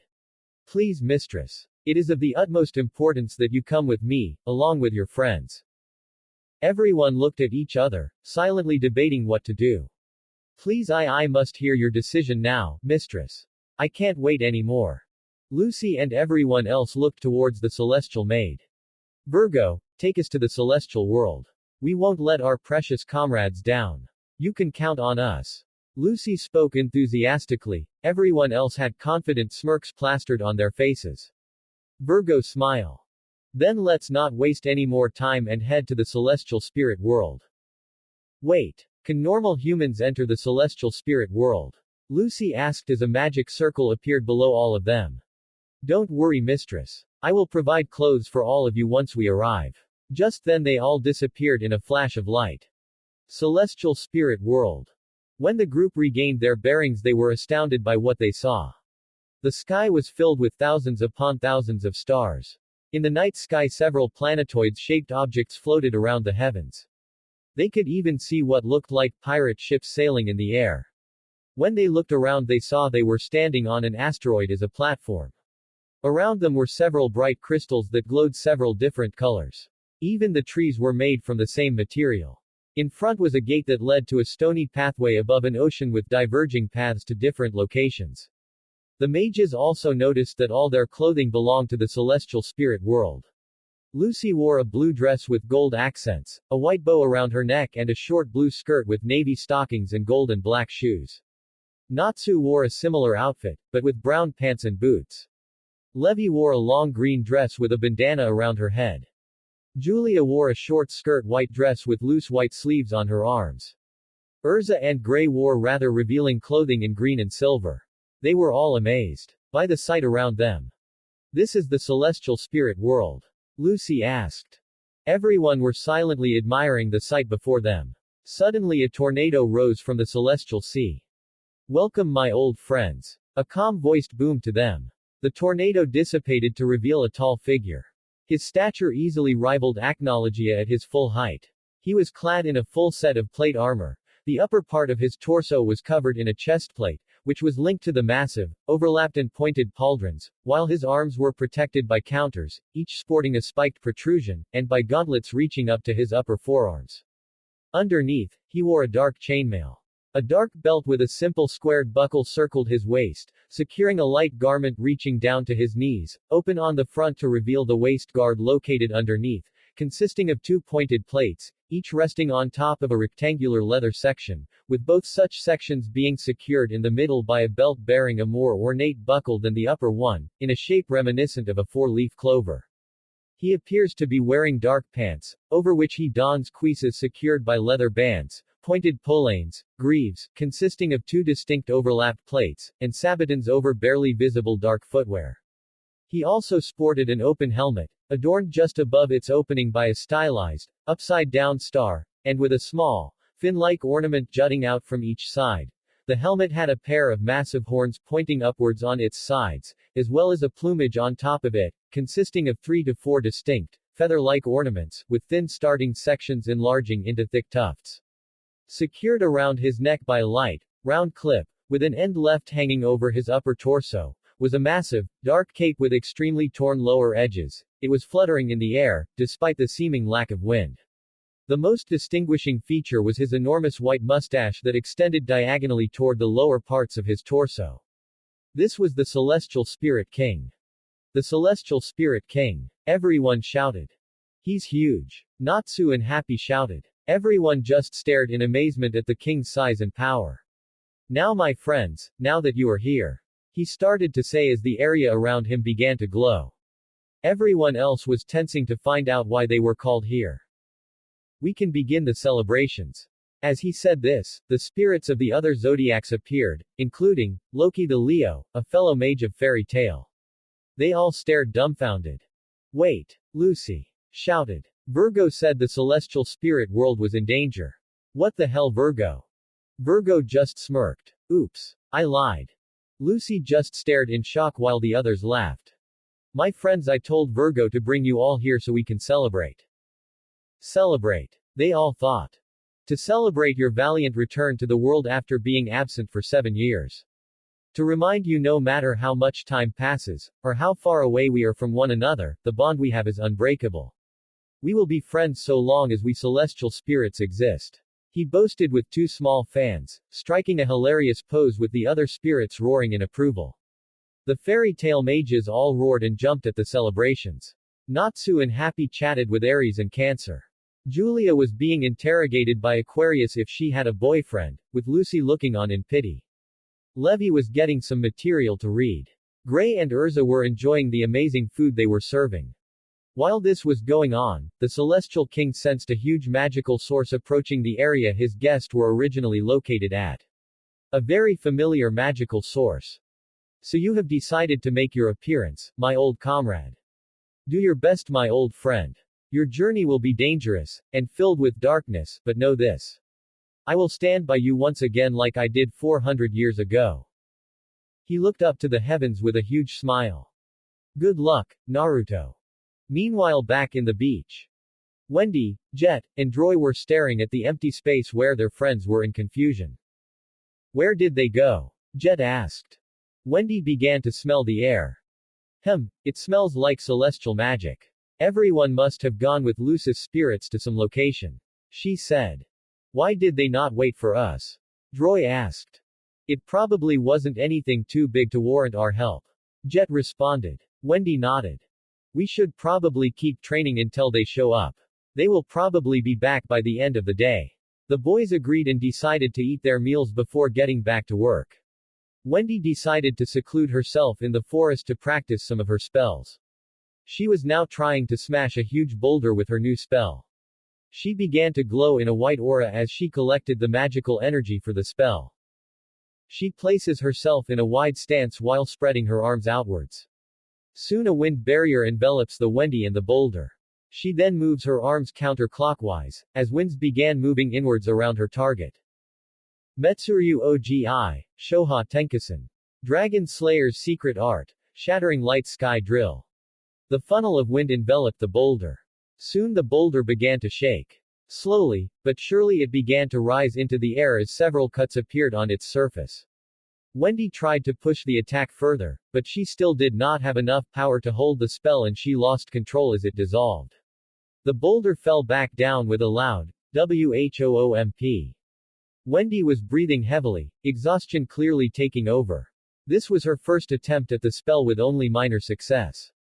She still needed to build up her reserves so she can keep the attack under her control and do much more damage. She looked up to see the damage she had caused. The boulder had several cuts around it, but they were not really deep. The damage was superficial, but it was progress. If I can do this after only a few days, I can definitely improve in 3 months. I will master this magic and make Grandini and Tu-chan proud of me. She thought with renewed vigor. Suddenly she begins to hear something. She focuses to find out that the melody was from a flute. The tune was very mysterious, but also had a tune of sadness, rage, regret, and above all else, danger. Insert music. Zen Aku's flute theme. She kept looking around but the flute melody seemed to be coming from every direction. She could not pinpoint where the source was originating from. Wendy was not amused by this. In facet she was downright irritated. She was not in the mood for this, she was still winded from that spell, but that doesn't mean she would go down without a fight. Come out and show yourself, you coward. Your music doesn't scare me. She shouted to the surrounding forest. Suddenly a red glow appeared below her. She looked down and was shocked to see her necklace glowing red. It couldn't be. She turns when she hears rustling of leaves and sees a figure approach her. The figure was male, at least 5 feet 7 inches. He looked to be in his late teens to early 20s. He had long black cloak with a silver zipper that reached below his waist. The coat had 2 silver adornments on the front sides of his hoodie and a chain connected the 2 sides of the coat across the front. Past the cloak you could baggy black pants and black boots with knee guards. He had black gloves on as he held a black ocarina to his lips, his eyes closed. But what got Wendy's voice hitched in her throat and staring intently was the man's face. He had the same spiky blonde hair as she remembered and the same whisker marks on his cheeks. It was Naruto Marvel, her biological father. End of theme. He stopped playing the flute before lowering his hands and opened his eyes. His slitted, azure eyes stared at her dark brown. Wendy just continued to stare in silence, until finally finding her voice she shakingly asked. Otu-sama. Naruto just gave a small, soft smile. Konbanwa my chibi hime. How are you feeling? Wendy did the only thing she could think at the moment. She fainted. Naruto stared in confusion at her form before releasing a small chuckle. Like mother, like daughter. Right, Hinata-chan. He goes over before picking her up bridal style and carrying back to her cabin. They had a lot of catching up to do and little time to do so. When Wendy opens her eyes, she finds herself staring at a ceiling fan in motion. She gets up to see that she is lying on a bed. She looks around to see that she is back in her hotel room, and judging by the dark skies outside, it's well into the night. What happened? I remember training with the skill drill until, she then recalled who she saw before everything went black. Otu-sama. She screamed in her head before jumping out of her covers before looking around her, but to her dismay it was empty. No one was there. She was there all alone. The girl felt her world crash down and soon felt hot tears began spilling down. Who am I kidding? I can't believe I imagined my Tu-chan coming back for me. I'm so stupid. She berated herself for a long while about conjuring that dream, before deciding to go outside and rinse off her face and take a night stroll. Imagine her surprise when she slides the door open to see her father standing there, reading a book in his hands.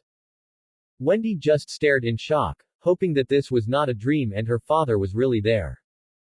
Otu-sama. She asked weakly. Naruto looks from his book to see his daughter standing right in front of him. He puts his books down and dismisses it into his pocket dimension, and slowly walks towards her. He bent down on one knee so he was at eyes length with her. He raises his hand to her, which causes her to flinch slightly. He slowly touches the back of her head before bringing in for a hug. Yes, Wendy. It's your father. Wendy couldn't believe it. Her father was here. He was right in front of her, giving her a hug. New tears began spill from her face, but these were tears of joy. She was finally reunited with her father after so many years. She began to sob into her father's shoulder as they continued to embrace him. Naruto felt his daughter's arms wrap themselves around his neck and hold on for dear life as if he would disappear if she let go for even a moment. This saddened him, since he did not realize his absence had that much of an effect on her. However, considering she has been alone for most of her life like him, he shouldn't be surprised of how she reacted. She wanted her family. She wanted a mother that would be there to nurture her. Raise her. She wanted a father that would be there for her. Guide her. Protect her. In a sense, she was just like he was when he was her age. This made him feel worse, since he knew how much it meant to know anything about his family, even it was a tiny bit. Sure, She had Grandini, and he was alive and visited on occasion, but that is not a substitute for raising a child. Yes, he was there in the shadows watching her, but being there that also let him know about her fears and insecurities. How she wished her, Tu-chan, and Ka-chan, were there. How she longed to see them together as a family. It pained him greatly, but now he had an opportunity to make things right. He promised Hinata to be there for Wendy, and nothing in the entirety of Earthland or the other realms was going to stop him. After what seemed like hours he moved Wendy, so she was looking at him. Her eyes were getting red and puffy, her cheeks were moist from the waterfall of tears she spilled, and she was hiccuping a lot. If this was any other situation, he would think she looked absolutely adorable. Wendy. Hi. Why don't you get your face washed and get a change of clothes? We can get something to calm your nerves. What do you say? Wendy's eyes widened, before nodding quickly and rushing to wash her face. Wendy couldn't believe it. Her father was actually here. And he wanted to spend time with her. She now had a lead to Grandini and the other dragons. She could even learn more about him, and why he wasn't there for her. This was an opportunity she could not ignore. And maybe, just maybe, she'll even learn about her biological mother again. It took her no less than 30 seconds to wash her face and get dressed and standing in front of her father again. Naruto blinked when he saw how quick his daughter appeared in front of him. He had to mentally chuckle at her overexcitement.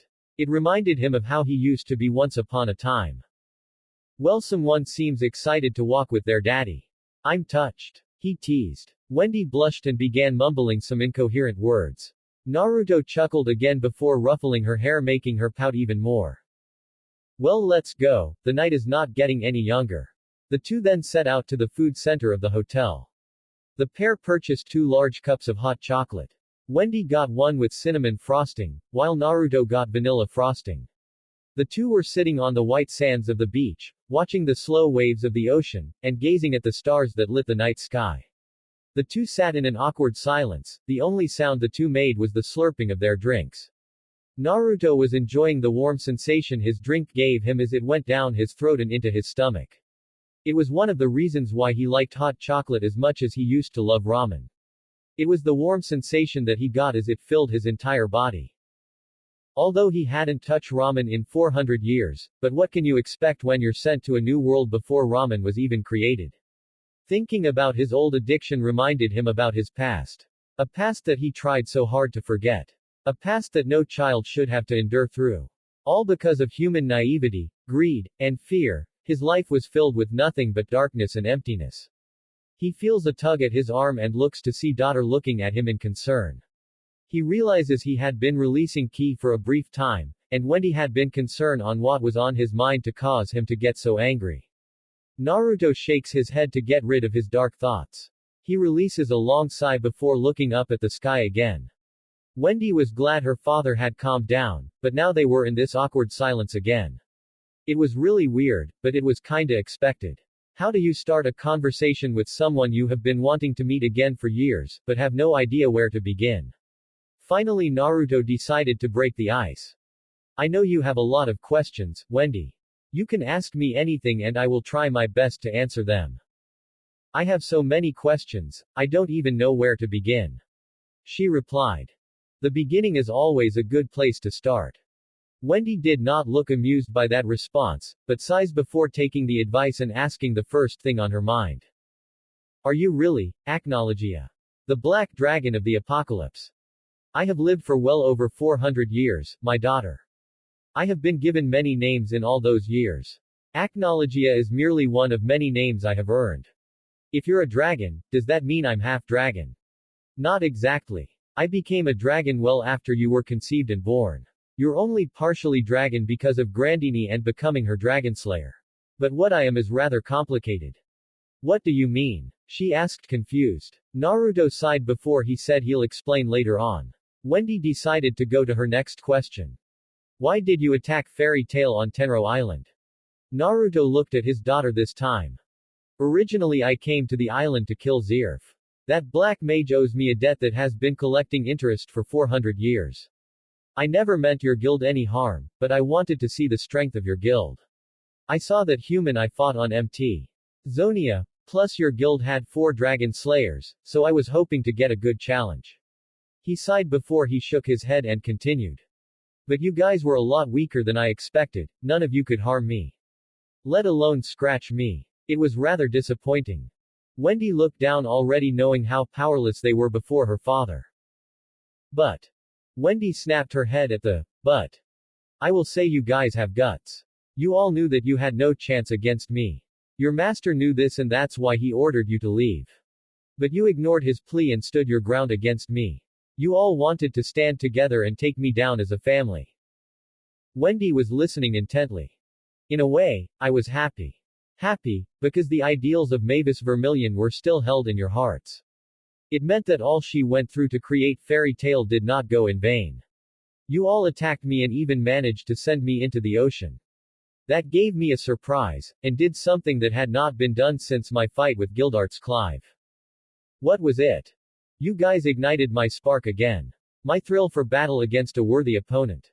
Gildarts managed to do it for a moment. He was the first human able to do so in a very long time. And when I saw his guild mark, it piqued my interest even more. So I spared him, and hoped you guys would come back to give me the same thrill I felt. And you did deliver, though it was short. It was the most fun I had in a long time. Wendy gave a blank stare. You do realized how much terror you put most of us. Not to mention the 7-year coma you sent us in. Wendy retorted. To be fair, I was not there to hurt any of you. The fact that none of you died or lost a limb should be proof of that. Gildarts lasted 3 minutes before he lost 2 limbs and got gutted. I fought all of you for well over 5 minutes and none of you got seriously injured. I could have done more damage than what I was doing, yet I didn't. That should prove I had no intention of harming any of you. Yeah, I know. None of us got really harmed from that fight. It was still a huge blow to our pride though. Plus you didn't even use your roar until you rose out of the sea. You had enough time to do it so many times, though I'm pretty sure me, the master, and Gildarts were the only ones to realize this. Wendy said. Yeah, that's true. Plus when I did launch my roar it was not at full power. I would say it was about 1/10.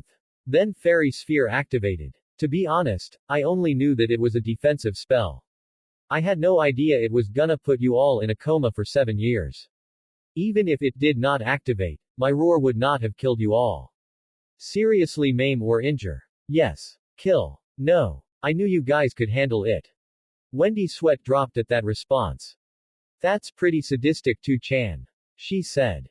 Naruto shrugged. It's kinda part of my nature, my dear. That's what happens to you after 400 years of non-stop killing and destroying. Wendy's sweat drop got even bigger, and decided to move on to her next question before she got a headache. Why weren't you there when I was growing up? Why did you leave me? Naruto sighed before looking down and answering. Wendy, you must understand. I am one of the most feared and hated beings that has ever walked this world, second possibly only to a select few. I am the literal personification of the apocalypse. I am death and darkness in its purest form. He then cupped her cheek with his left hand. But you were so pure, so innocent and sweet. The day you were born was the most important day of my life. You were so beautiful like your mother. You were born without a hint of malice or hatred. You were my ray of light in the darkness. But after everything I went through, after everything I did, I soon realized I had no right to have you near me. I did not wish for you to be tainted by my darkness. A life on the run was not the life that you needed nor deserved. I wanted to give you the one thing I was denied when I was your age. Wendy looked curiously. I wanted to give you a childhood.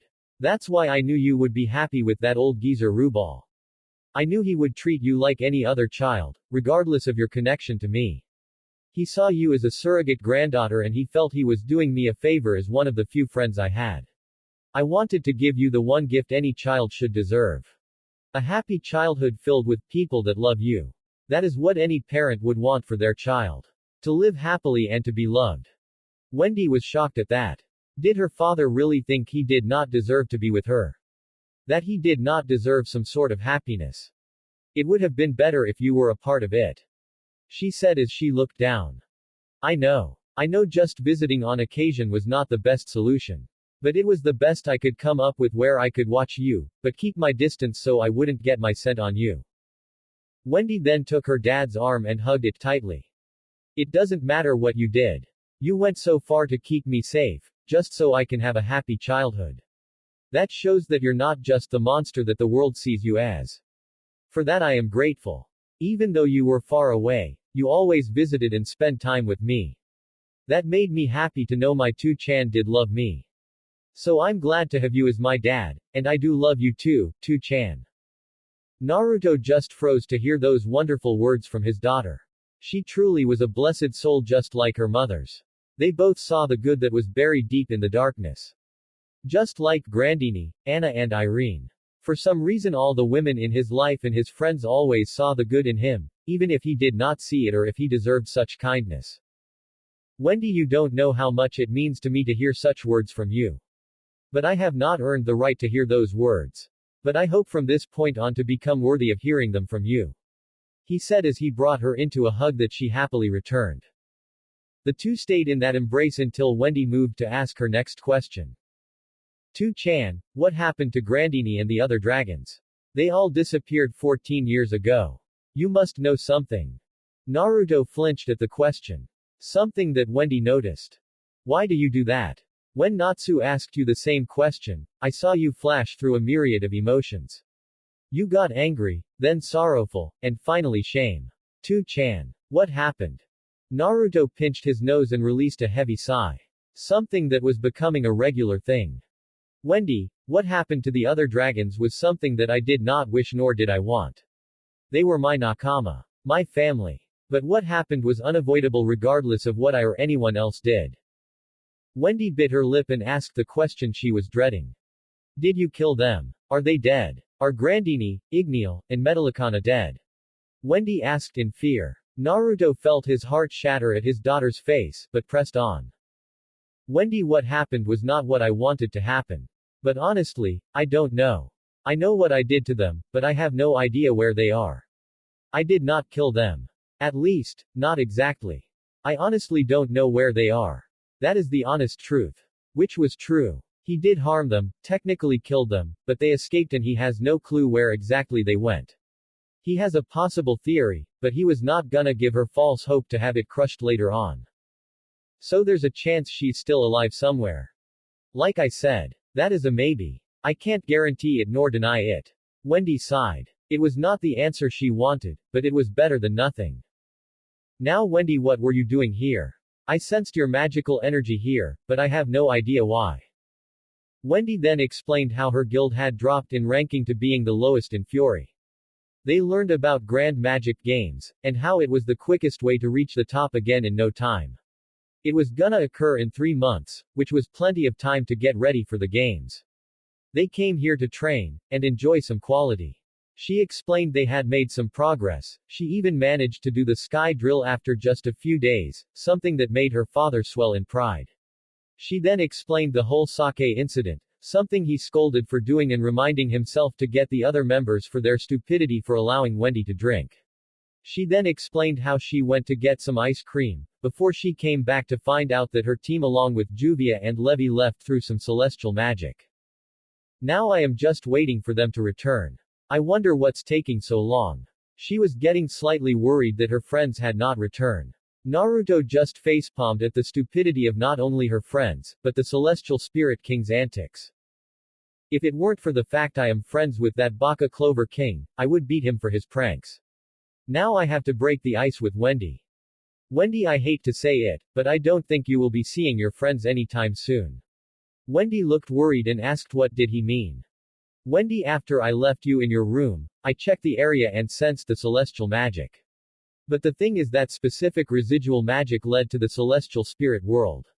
The issue is that time moves different in the celestial world compared to Earthland. Wendy titled her head in confusion. How different is time between the dimensions? She asked, curious at how different the dimensions worked relative to one another.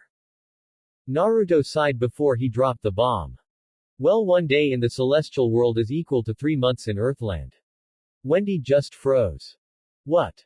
I said you won't be seeing your friends for 3 months, which is about the time the GMC will commence. Wendy just stared with a blank, hollow stare. Naruto got worried and snapped his fingers in front of Wendy. Wendy. EHHHHHHHHHHHHH. She screamed. You mean to tell me all that planning has gone down the toilet? What am I supposed to do? I can't get stronger on my own. She continued to vent in a cloud of sorrow. Naruto just looked at the spectacle of his daughter, while getting a sense deja vu from himself and his queens. It was kinda of scary. Wendy. I believe I have a proposition for you. This got the attention of the brunette girl. One of the reasons I came here was to ask you something. What did you want to ask me? Would you like me to train you? Wendy eyes widen. Really? You would really train me? Naruto nodded. Yes, my dear, I want to train you to be the best you can be.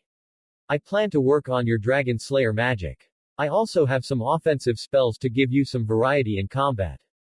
Sky dragons may not be the best when comes to combat, but I believe I can make it up by teaching you drive mode and maybe even Dragon Force. Wendy had stars in her eyes and was right in front of her father. Really? Yes, I swear. Wendy then breathed before looking at Naruto seriously, which made him raise an eyebrow. If I agree, I have some conditions that you must swear to uphold. Can you promise me that? Naruto looked at her seriously, wondering what could she be thinking, but decided he needed to do this to gain her trust. I swear a blood oath to the dragons, that I will uphold your conditions regardless of how insane or ridiculous the condition is. He swore seriously as thunder boomed in the clear, confusing several people on the beach. Wendy was shocked at how far her father would go, but decided to keep going and raised 5 fingers. First, you don't hold back or show any mercy to me. If I am going to be strong, I need you to push me to my limits and beyond. I am tired of being weak, and right now you're the only one that can help me get stronger. Second, you tell me everything about yourself. And I mean everything. From the day you were born to your connection with Zerf and Master Mavis. Third, I want you to tell me about my biological Ka-chan. I deserve to know more about her, and what happened to her. I can't really remember all the stories you used to tell me. You are the only one that can tell me about her. Fourth, I want to know what happened between you and the dragons. What turned you into the so-called monster that the world knows you as? Finally, I want to spend time with you. Not as teacher and student, but as father and daughter. I want to have some time to know you and have some precious memories with my two-chan. Naruto looked down contemplating the requests. The requests were simpler than he expected, but they were gonna be opening wounds he desperately tried to forget, but he couldn't back out now. Some skeletons were gonna come out and he needed to accept it. He looked up at his daughter with unwavering eyes. I swear to uphold those conditions to the best of my ability. You have my word as a dragon. Wendy nodded before beaming a smile at him that made him chuckle. All right, Naruto said as he stood up and looked at the dark horizon. Go pack your stuff and we can. He didn't even finish before Wendy bolted to her hotel room to get her belongings. It took her less than 5 minutes to get her things, leave a letter for her friends, and come back to the beach. Naruto had to wonder if Wendy inherited Minato's Hiraishin in her blood. He shook his head in amusement. He lifted his arm forward and a black and violet portal opened in front of the duo. He looked at his daughter. Ready? She nodded. Let's go. And the two entered the portal and it disappeared into the night as if it was never there. Unknown location. When Wendy gets her bearing, she sees herself surrounded in a forest. However, she noticed something is odd with the vegetation around her. The grass was a dark green color, the trees were black in color covered in blood, red leaves, and the bushes were also of similar color. She then looked up to see that the sky was not nighttime anymore, but was now a blood-red sky. She could even see blue and yellow lightning soaring through the sky. Even the air tasted differently. It was heavier, and had an odd flavor to it. Overall, she was getting odd vibes from her surroundings. Where had her father taken her? She jumps when she feels a hand on her shoulder. She looks to see her father looking at her. I can see that the environment is having an effect on you. When it's your first time visiting, this place can be overwhelming in a sense, he said. To-san, where have you taken me? Naruto then looked forward with a sense of nostalgia in his eyes. This place is a special to me and several dragons. It's called the Bloody Forest for the unique coloring of the vegetation. It's one of my favorite places to come to within the Makai. Wendy was frozen when she heard that. Did you say Makai? She asked. Naruto nodded. Yes. Makai, Demon World, Underworld, Netherworld, Niflheim, Reverse World, Distortion World, and more commonly, Hell. All of these names represent a specific area, and when you take all these places together, you get the Hell of this world.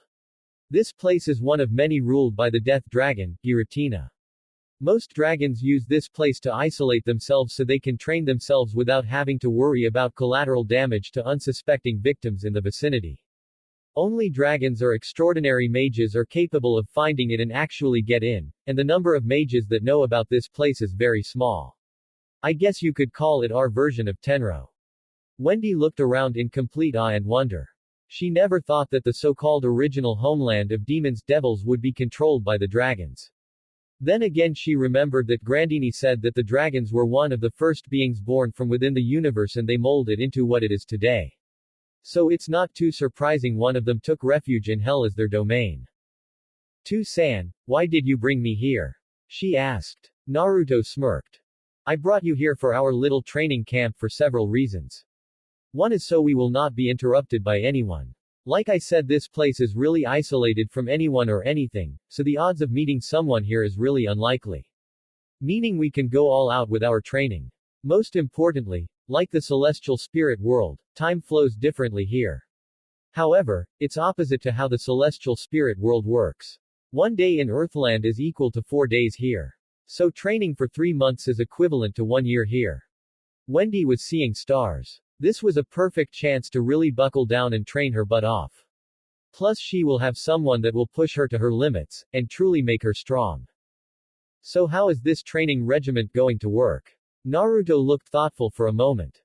"First I will evaluate your skills. After I see all of your techniques, I will know how to train you. However, I already have some fields that I will work with you on." Wendy looked curiously at her father. "What exactly will you help me in?" she asked.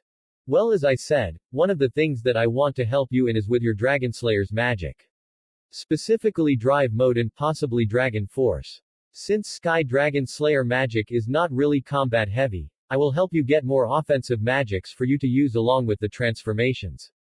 In the physical aspects, I will help improve your speed, physical strength, sensory capabilities, and finally your hand-to-hand combat so you have something to fall back to if you don't have any magical power available to you." Wendy nodded, seeing the logic in her father's ideas. But then she felt the hairs at the back of her neck rise in fear at the very sadistic and evil smile on Naruto's face. "But make no mistake, my Chibi-hime. I will make you train to the ground. You will sweat. You will bleed. You will cry. And I will laugh. You will know pain. I will make sure of that," Naruto said, chuckling evilly. Wendy was now wondering what she had gotten herself into. She gulped before staring back defiantly. "I am not afraid, To-san," she said with conviction. To her horror, her father's sinister smile seemed to increase even more, and it began to get worse as he began to chuckle evilly. "You will be, my daughter. You will be," he replied, chuckling evilly even more. Yup, Wendy was definitely wondering what she had gotten herself into. Wham! Ah! Wendy grunted as she skidded across the ground. She was panting heavily from the workout her father was giving her. Her dress was in tatters, she had several cuts and bruises all over her, and she was bleeding from several places around her body. If she were to look around, she could see her blood spilled all around the training field they were using. Wendy was currently in a spar with her father as the last part of her workout for the day. Though, workout would be a huge understatement for the regiment he created for her. When Naruto said he would make her suffer, he was not joking. The schedule he created was really something only the devil himself could create. Her schedule went as follows. 5 to 5:30 a.m. Wake up, have breakfast, and do warm-up exercises. 5:30 to 6:30 a.m. 10 laps around the perimeter they trained in. 7:30 to 9:30 a.m. Dodge rocks or other projectiles as they were thrown at her. 9:30 to 10:30 a.m. Climbing up jacked walls, and at times dodging projectiles. 10:30 to 11 a.m. Lunch break. 11:30 to 12:30 p.m. Balancing on her hands, or feet on tiny platforms.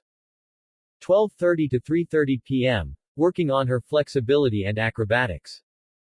3:30 to 6:30 p.m. Magical control, magical reserve training, and finally creating and practicing new attacks. 6:30 to 9:30 p.m. Heavy sparring against her father. 9:30 to 10:30 p.m. Dinner, and finally some relaxation, and then sleep. Needless to say, the first few days were utter hell for the poor little dragonslayer. Her father was a real sadistic monster and he had no problem showing it to her. He said he would not hold back and push her to the edge, and oh boy was he proving he would keep that promise. She sweat, she bleed, and she cried as she was cut, bruised, and had her bones broken. That was the daily routine for the last few months. Despite all that, she persevered throughout all of it and kept pushing herself harder. No matter how hard she was pushed down, she would stand back up again and challenge her father once more. Wendy. A voice called. She looked up to see her father relax from his fighting stance. You can relax. We're finished for the day. Wendy sighed before clasping on the ground, exhausted. Naruto walked over to see the poor girl was already asleep due to her exhaustion. Naruto couldn't help but look at his daughter with pride. While he did not pull his punches, he was worried he was pushing Wendy too far. However, he was surprised by the sheer determination that his daughter showed him. No matter how hard he hit her, she just got back up, and was ready for more punishment. Honestly, he couldn't be more proud. While she lacked the strength of a dragon, she made it that up by having the heart of one. Naruto then outstretched his arm with his palm opened out. Suddenly all the blood spilled, basically all Wendy's, began collecting into his palm until a sphere the size of a baseball was in his hand. He licks his lips in anticipation before opening his mouth and devouring the ball of blood. He sighs as the delicious taste of cinnamon and honey went down his throat. Naruto looks down back at Wendy, and chuckles when he remembers the first time he did this in front of Wendy. It was really entertaining. Flashback to a few weeks ago.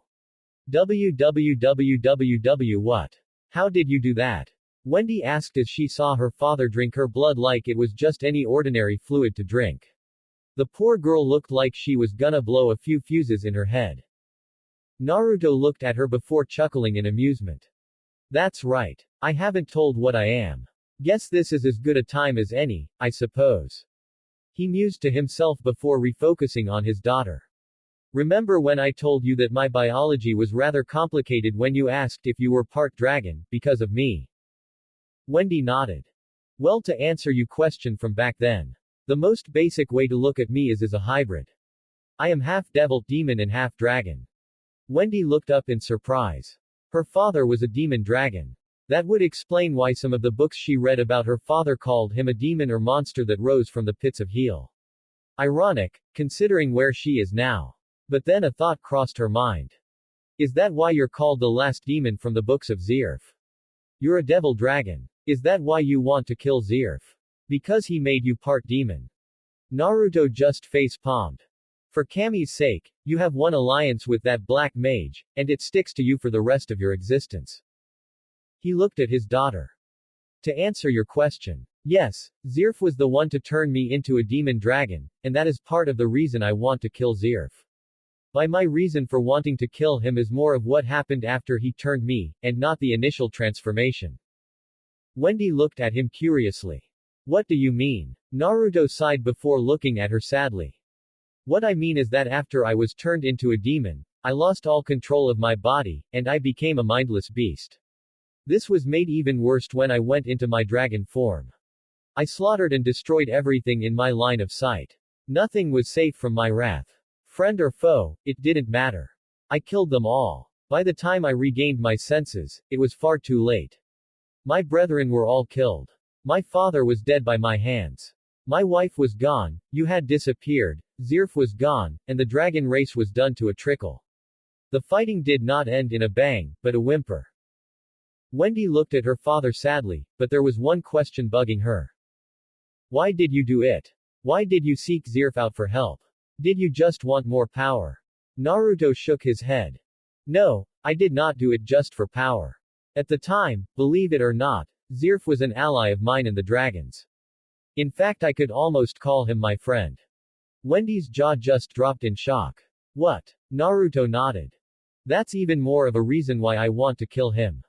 The worst thing anyone can do is to backstab their comrade. And in my eyes, Zirf did that to me. Because of him, I was cursed with these powers. All I wanted was the power to protect you and the other dragons, but that backfired spectacularly. Now thinking back, I wished I had backed off when he warned me of the dangers, but I was too stubborn to listen. So I am just as much to blame as he is. Wendy looked at her father in pity. All he wanted to do was protect those important to him, but all that seemed to happen was that everything was taken away from him. And the sad part was that it was done by his own two hands. Wendy then asked something that had been bugging her.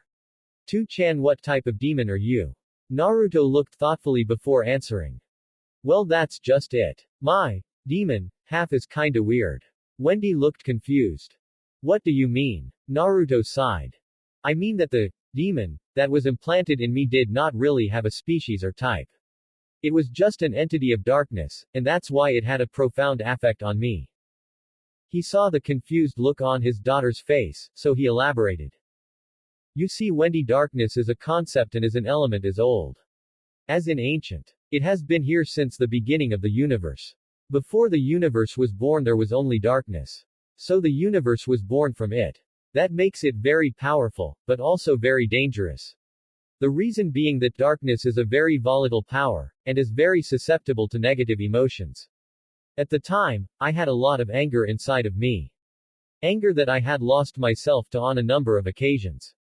So when the darkness demon was implanted into me, while it did power up all of my abilities, it also made the bad parts of me even worse. My anger went completely out of control and I could not contain it, and you know the result." Wendy then asked why did he say his biology was rather complicated, since he sounded so simple. Naruto elaborated. "The thing is, one of abilities of mine was the ability to steal and absorb souls. This gave me the ability to use the abilities of the ones I had absorbed. The thing was that the darkness demon power made it so I also received some of the properties of the souls I had absorbed. Remember, I have been alive for 400 years, and I have eaten a lot of souls.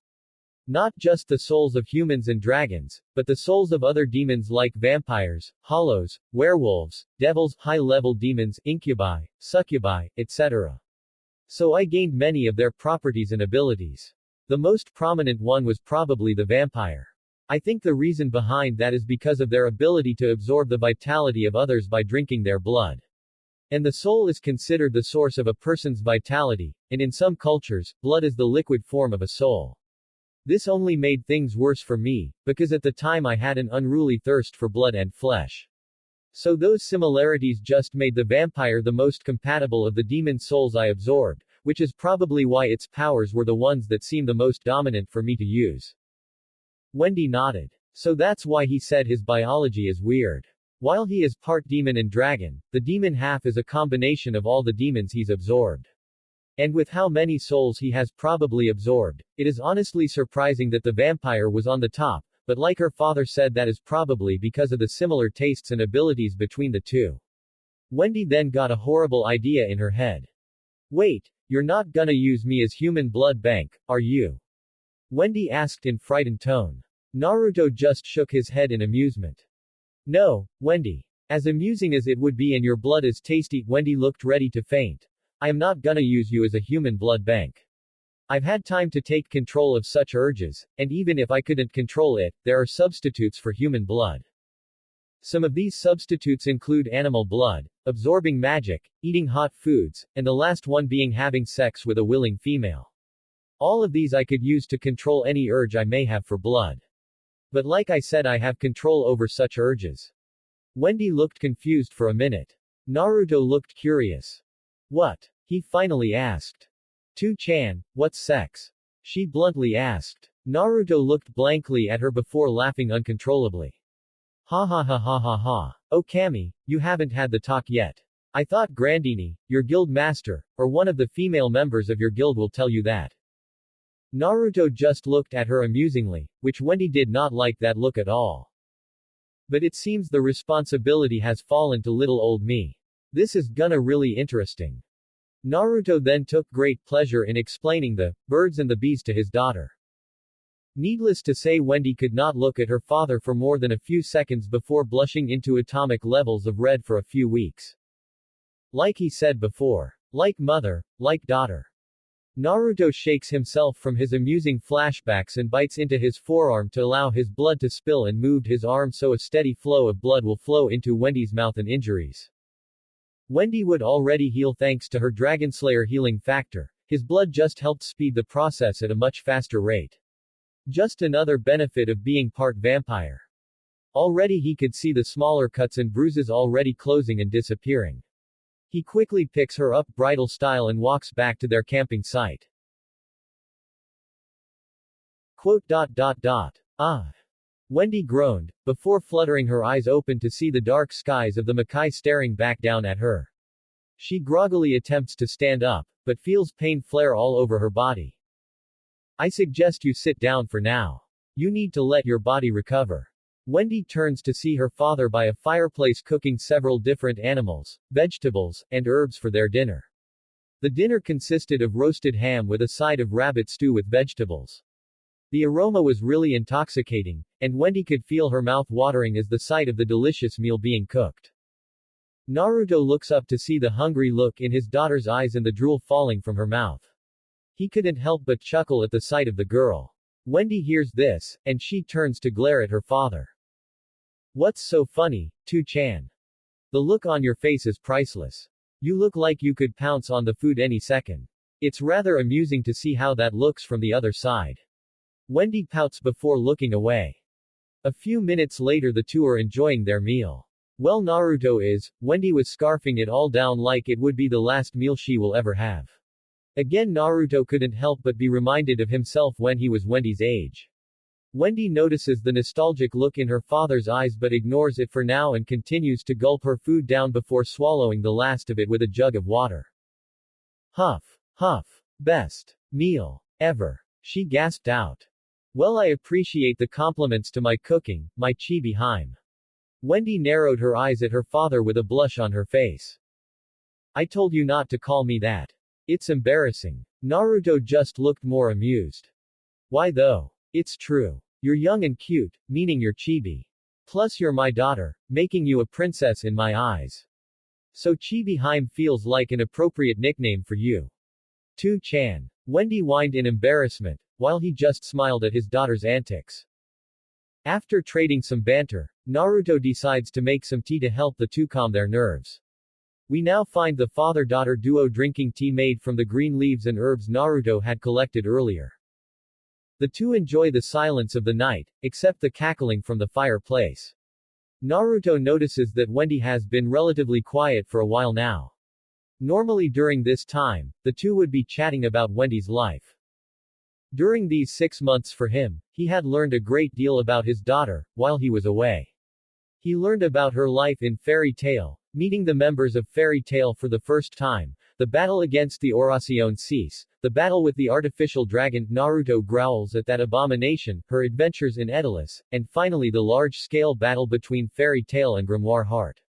To say the Dragon King was proud, would be an understatement.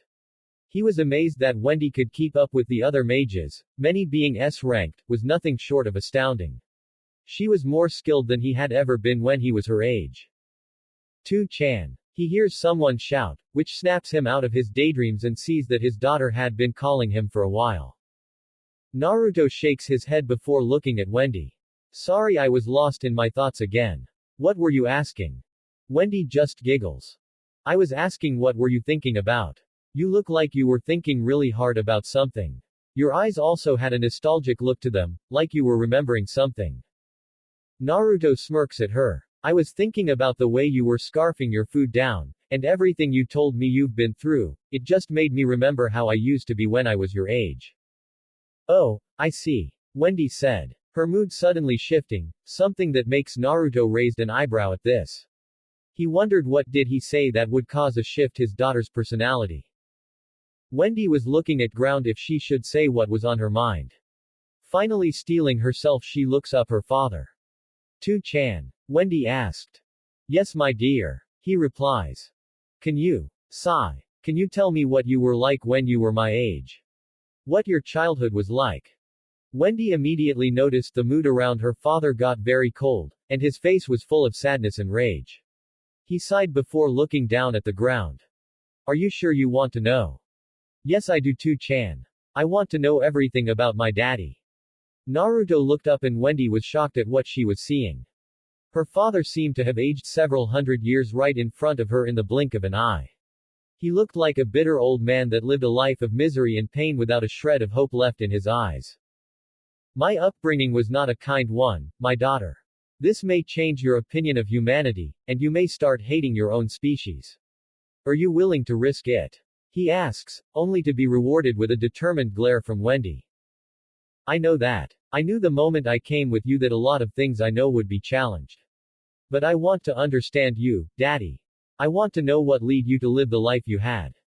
What caused you to become who you were when you came at Tenro Island to the person training me in hell. Nothing will change the fact that I am your daughter and you always be my father. Wendy said. Naruto merely smiled a sad smile before sighing and looking up into the sky. Where to begin with my life? He asks out loud. The beginning is always a nice place to start. Wendy replies. Naruto chuckles before looking at his daughter. Well, to understand my life, you must understand where I was originally from. He asks. Wendy looked curious. I am actually not from Earthland. I am originally from a different dimension. Wendy gasped. She never thought her father would be another world. And by the way he said it, he was not from Edolis. No being in Edolis could naturally use magic like those of Earthland, and since her father was a human before becoming a dragon, he had to have come from somewhere. So the question was, where was her father's original home? Well, to answer the question bugging you, I am originally from a dimension called the Elemental Nations. Elemental Nations? Wendy asked. Naruto indeed. Indeed. The world was divided into counties, or nations with several smaller ones surrounding the bigger ones. The 5 largest ones were known as the 5 Great Nations. These were the 5 strongest national powers in that dimension. These nations were ruled by a daimyo, which would be the equivalent to the kings and queens of Earthland. Each nation had a shinobi village within it, and they were the military force of each country. Shinobi were the ninjas of my world. Are with me so far? Naruto said, pausing before seeing Wendy nodding, and continues. The cage was highest rank a shinobi could achieve and were considered the strongest of the village and sometimes led said village. However, there were several beings that were stronger than the cage himself. Shinobi fought similar to mages. Unlike mages that used Eternano and spells, shinobi used chakra and jutsu. The big difference is that chakra is created, maintained, and replenished within a person's body. It acts also as their life force. So their chakra goes down to 0, then they die. Jutsus are the shinobi equivalent to spells that are performed through a series of gestures called hand signs. Like with magic, jutsu have various forms and can be used for a variety of attacks. Before you ask, I don't have my chakra network anymore, because it was completely combined with my magical reserves. So the two are now just one giant pool of energy. However, I have been able to replicate some of the techniques I have seen throughout my life as a shinobi using spells as a substitute for hand signs. Wendy nodded, before her father continued. Now there were several beings that were stronger than the cage. The ones that were on the top of the list were the Biju. The Biju or tailed beasts were literally giant constructs of chakra that gained sentience. Each tailed beast is ranked by the number of tails it had and each one had their own unique personalities. There were 9 tailed beasts. Shikaku was a 1-tailed tanuki, Matabi was a 2-tailed cat covered in blue flames, Isapu was a 3-tailed armored turtle, Son Goku was a 4-tailed monkey, Koko was a 5-tailed beast with the body of a horse and the head of a dolphin. Wendy raises an eyebrow at this. Seiken was a 6-tailed slug, Chome was a 7-tailed armored beetle, Yuki was an 8-tailed octopus with an ox's upper body, and finally Kurama the 9-tailed fox. Kurama was the most arrogant, destructive, and most powerful of all the tailed beasts. While the others would have some neutrality with humans, Kurama outright despised almost all of humanity. There were only around 6 humans he may have actually respected, and out of those 6, only 2 of them he actually cared about. Naruto sighed, catching his breath from the long explanation. Wendy just absorbed all the information. She was world had some similarity to this world and yet the differences were like night and day. And the Biju sounded like the equivalent to Earthland's dragons. She wondered what would happen if the two sides ever met. She shuddered. On second thought, I don't want to think about it. If the Biju and the dragons ever met, the damage they could cause would destroy most, if not all of Fury. She thought before asking something that bugged her. Wait, if that's true, where was I born? Was I born in Earthland or in the elemental nations? Wendy asked, generally confused. By the sound of it, she should have been born in Earthland, but where was her mother from and how did her dad get to Earthland in the first place? Naruto sighed, knowing this was gonna being a bit hard to explain. Okay, pay attention, because this may get confusing. Wendy nodded. Okay, so before I came to Earthland I made a deal with a deity with the help of Kurama. This deity was none other than the Shinigami, the god of death. Wendy quickly paled in fright. What? Naruto nodded. Yup. The deal was that Kurama would sacrifice his ability to reconstruct and allow the Shinigami to have his soul for all eternity. In exchange I get all of his powers and abilities, and be allowed another chance at life somewhere else with you. The Shinigami agreed, and froze time for a period of time. He explained that myself and your mother will spend one night in a void that would last a year, but to the outside world only a few hours would pass. So during the year we procreated, and you were the result. When your soul had developed enough to exist, the Shinigami took it and bonded it to my soul. He explained that you will continue to exist so long as I lived. If I wanted you to be born I needed to find another woman to carry and give birth to you. Kinda like a surrogate mother. I asked if the person I choose can have some qualities added to you, and he asked why. My reason was that if anyone was gonna give birth to you, it had to be someone I trusted and loved as much as your mother. I also wanted her to have just as much acclaim as your parent as your mother and myself. Naruto paused as he remembered his blonde bombshell of a wife, Anna. Kind and caring 1 second, but an explosive loudmouth when you get on her bad side. When I arrived in Earthland, I found love again in a woman called Anna. I told Anna everything about this and myself after we had been together for quite a while and wanted to get closer. She felt it was a privilege to carry you, and was happy some of her qualities would pass on to you. That's why your hair is a brighter shade of blue than your mother's, and why you have brown eyes and not blue or lavender like me or Hinata. That all came from Anna. In a way you should be happy. You've had 3 amazing people to call your mother. Hinata, Anna, and finally Grandini. All 3 very special women and I could have not trusted any other woman or dragon to be your mother. Wendy just looked down in thought, digesting all she heard. She was feeling very happy, but also very sad. Happy that she learned more about her mother, in fact both of them. She felt happy to know she had 3 loving mothers that did so much for her along with her daddy. However, she was sad because she may not be able to see any of them again. But she refused to let that get her down. Her mothers would not approve of that, and she would not disappoint them. She decided something that was bugging her about the story. "2-chan, how do you know so much about Kurama-sama? Why did he help you? You talked about him like the 2 of you were close friends." She asked. Naruto just smiled. Well, I know so much about him, because Kurama was sealed within me. What? She yelled in shock. People that had a Biju sealed within them were known as Jinchuriki. Also known as the power of human sacrifice. Jinchuriki gained enormous reservoirs of chakra from the Biju sealed within them. They also were able to harness and use the power of their Biju, even being able to transform into them. However, Jinchuriki were seen as nothing more than weapons of war that the villages throws around to keep the others at bay. The Jinchuriki were also not well liked by the villagers. They saw them as the beast and not the jailer. This caused the Jinchuriki to live a very unhappy childhood and life that can leave them very unstable. Wendy looked in horror at what her father was implying. Are you saying? She couldn't finish as Naruto nodded. Yes, I was Kurama's last Jinchuriki. Wendy was shocked. If her father was the Jinchuriki to Kurama, what kind of unhappy childhood was her father forced to live? 2-chan, what did you mean that you were the last Jinchuriki of Kurama? She asked, but dreading the answer she will get. Naruto stood up before walking over to Wendy and crouching to be at eye level with her. The intense glare was getting to Wendy, before Naruto spoke again. I was getting to that. Now I plan to show you my memories to make things easier. If I told you everything, we would be here all night. I will show the beginnings of my creation, the worst day in my life, the hell that was my childhood, my life as a shinobi, the day I was betrayed by my comrades, the day of your creation, and finally the day I died. Naruto closed his eyes and shouted, Byakugan. When he reopened his eyes that were a shining, pale white color. He then brought the middle and index fingers of his right hand up and poked Wendy's forehead. Be ready, it will be a bumpy ride.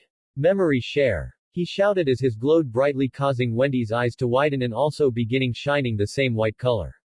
Wendy saw everything through those milky eyes. The day Minato and Kushina, her grandparents, met. The day her father was born and he lost everything. When the council shouted for his death. The day he was kicked out of the orphanage and lived off the streets for years. The days he was beaten, tortured, and violated in every way humanly possible. His months trying to end his life and failing miserably. The day he saved her mother, Hinata, from being kidnapped, saving her from the bullies that picked on her. His days in the academy and striving to become Hokage. His graduation and finding someone that cared about him. Meeting his teammates and sensei for the first time. His first, serious mission outside the village and becoming a hero to Wave. The invasion of the waterfall village. The insanity that was the Chunin exams, meeting Kurama, and the invasion. His battle against Shikaku. His search for the next Hokage, Tsunade. His mission protecting the actress, Kyuki. The battle to get his renegade teammate back. The last betrayal against him. His time in jail, awaiting his impending execution. Wendy's mother coming to visit him and her confession to him. The deal he made with Kurama and the Shinigami. The fox giving his power to Naruto and Hinata. The time Wendy was conceived, Wendy blushed to atomic levels, but thankfully did not need to see everything to get the point. The day he was executed and set on fire, but mocked them up until he was turned to ash. Finally, after what seemed like hours, only minutes passed really, the spell ended and the two returned to reality. Naruto looked to see Wendy's head down, but still seeing the waterfall of tears that had fallen and soaked her dress and cheeks. Wendy had cried so much during that ordeal. She cried so much that her eyes could no longer shed tears, all that was left was the loud sobbing and shaking of her body. Never in her life had she seen something so disturbing. While some events were rushed over, she still got the point that her father was trying to get across. That his life was literally hell. But the thing that kept bugging her was why. Why did her father have to suffer so much? Why did he have to suffer for the greed of that masked bastard? How could the village treat such an innocent child so violently? It made no sense to her. She now knew why her father gave her that warning in the beginning. She could feel a great deal of hatred toward that village. No amount of reason would ever change her view on those humans, she knew that. They did not deserve any forgiveness from her or anyone else. They were mostly all trash like her father said. Before wallowing anymore, she decided to give her father a response to those memories. Naruto was expecting a lot of responses, but he did not expect Wendy to tackle him into a bear hug.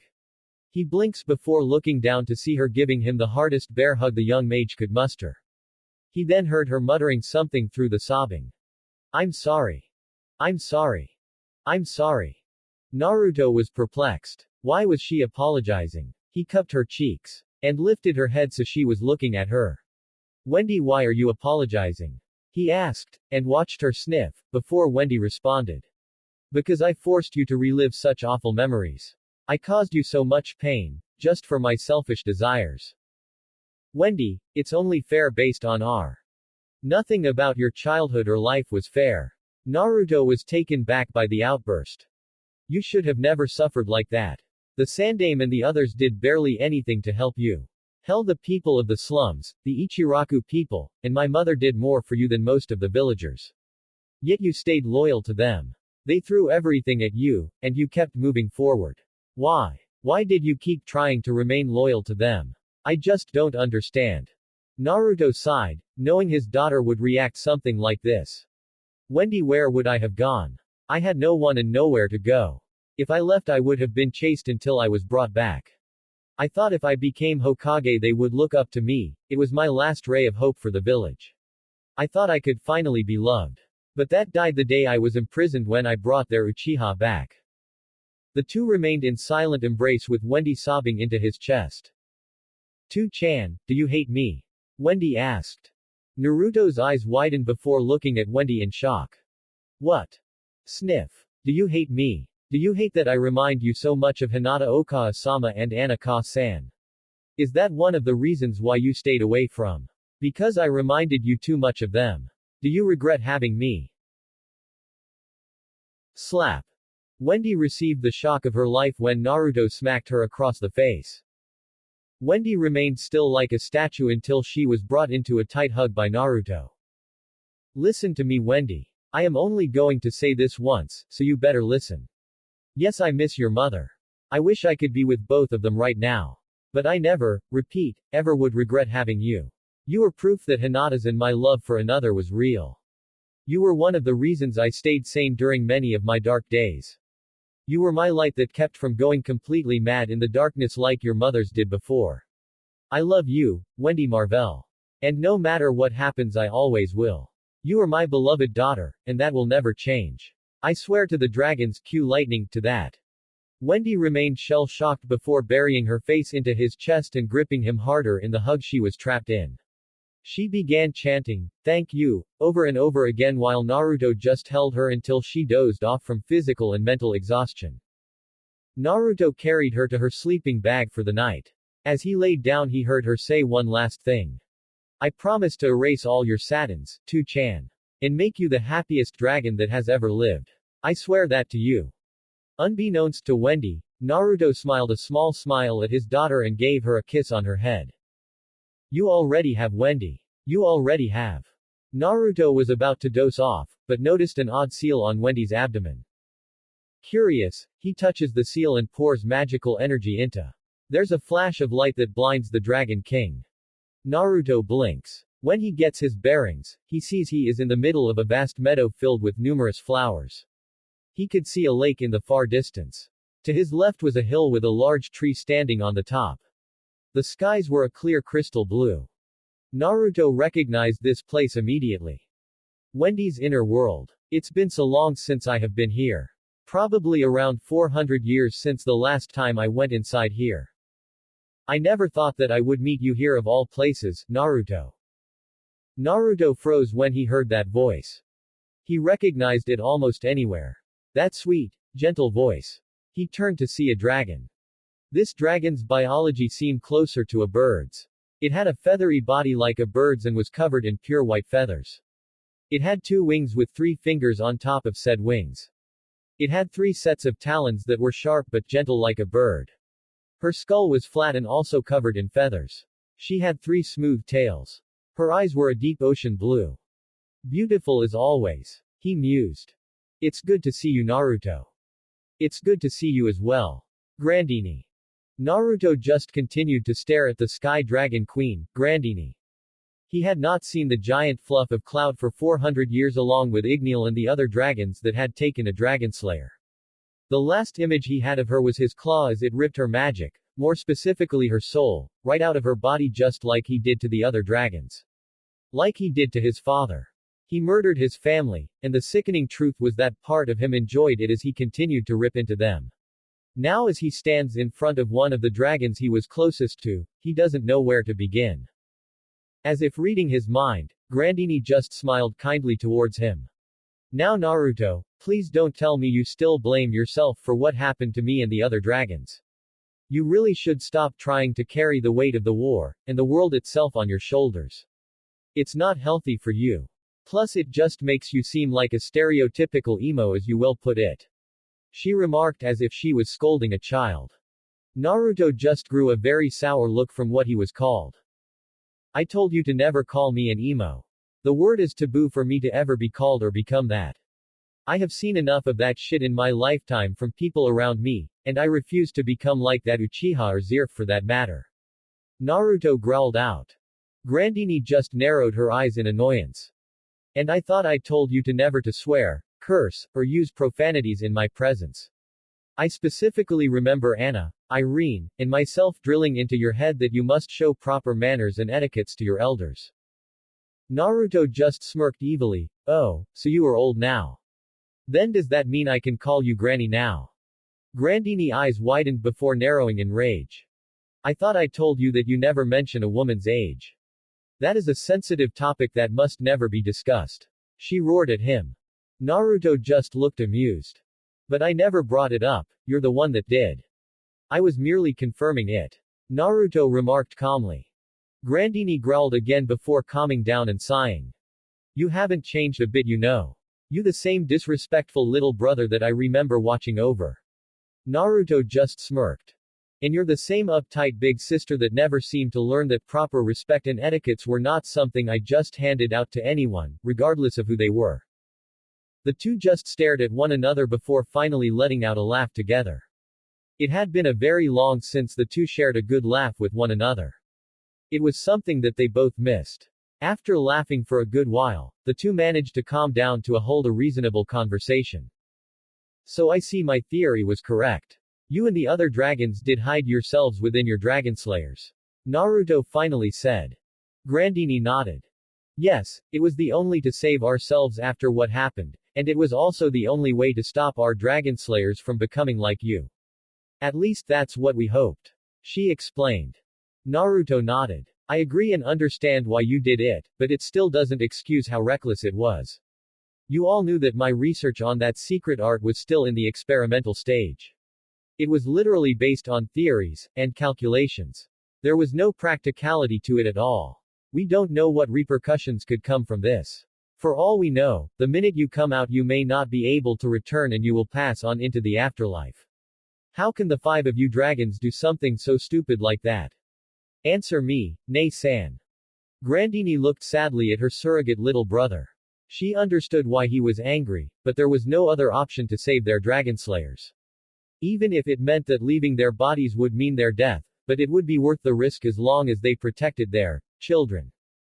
Naruto, your anger is justified, but you and I both know that the risk to learn Dragonslayer magic was too high for the children. Something we did not learn until much later.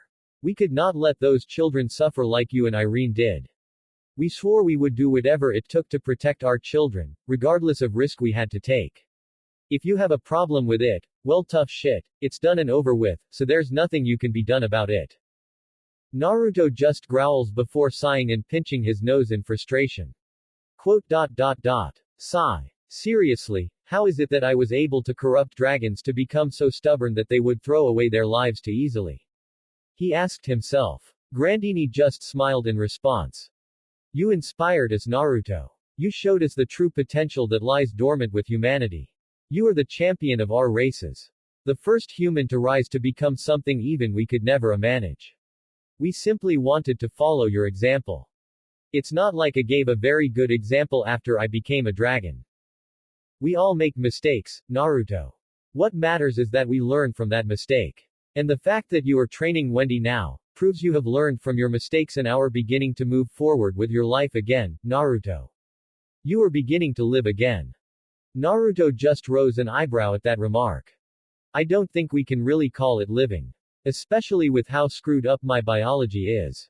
After everything I have eaten and absorbed, I don't think I will be dying for a very long time, if ever. But regardless, I will not let that stop me. I have to make amends for the sins I have committed against the word. Especially against the dragons, Wendy, and the others.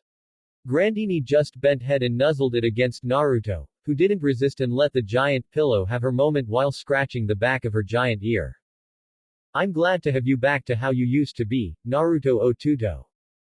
Naruto shook his head. I haven't gone back nor have I stayed still. I just began walking forward again. Grandini retracted her head to look at Naruto. Naruto, now that you know that I am here and where the other dragons are, do you plan to tell Wendy and the other dragon slayers? Naruto just looked at her questionably. You make it sound like you don't want Wendy to find out. Honestly, I don't think she and the other dragon slayers are ready to know. There is still time for them to grow and mature. Maybe then they will be ready. Naruto just frowned. I am sorry, but you and the other dragons are very mistaken. Grandini just looked at him for answers. If you have been with them this entire time, then you know about everything they have gone through. Wendy has gone through a very long journey to get where she is now. I believe she is ready to learn the truth. She is ready for the responsibility. Grandini just continued to look at the blonde Dragon King. What about the others? Natsu and Gajil may be ready, but I refuse to give that same courtesy to those two bastards. They don't deserve to call themselves Dragon Slayers. Growled out. Naruto, isn't that a little harsh? Grandini asked. Naruto growled even more. No, it is not. Those two from Sabretooth flaunt around that they're Dragon Slayers like it's some toy to make children jealous. Not to mention they brag that they killed their dragons. They feel proud that they killed the very dragons that raised them and treated them like their own flesh and bloods. I am ashamed to even be categorized in the same group as them. They are not Dragon Slayers. They are a disgraces to everything that makes someone a Dragon Slayer in the first place. I know you do not approve with how Sting and Rogue ended up, but there was nothing you could do for them, Naruto. Wislegia and Skiadram thought if they made their Dragon Slayers believe they killed them, then they would be mentally prepared to kill the real thing. Well, they were very mistaken.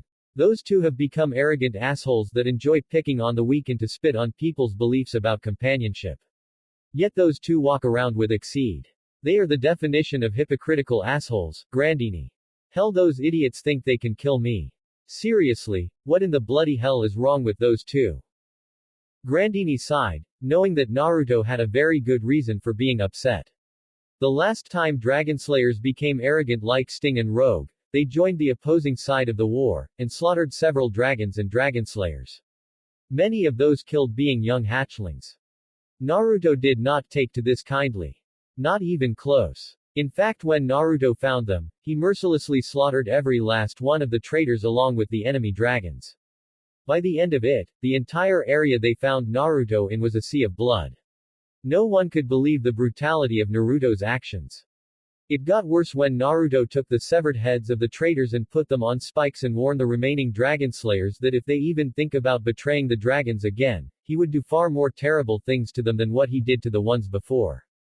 Now to hear two of the kids he helped look after becoming like the traitors he killed was a major blow to him. It felt like they were spitting on everything Naruto sacrificed for them. Naruto, I know you are enraged. You have every right to be, but you can do nothing to change how they were raised in this time period. All you can do is hopefully set on the right path like you're doing with Wendy.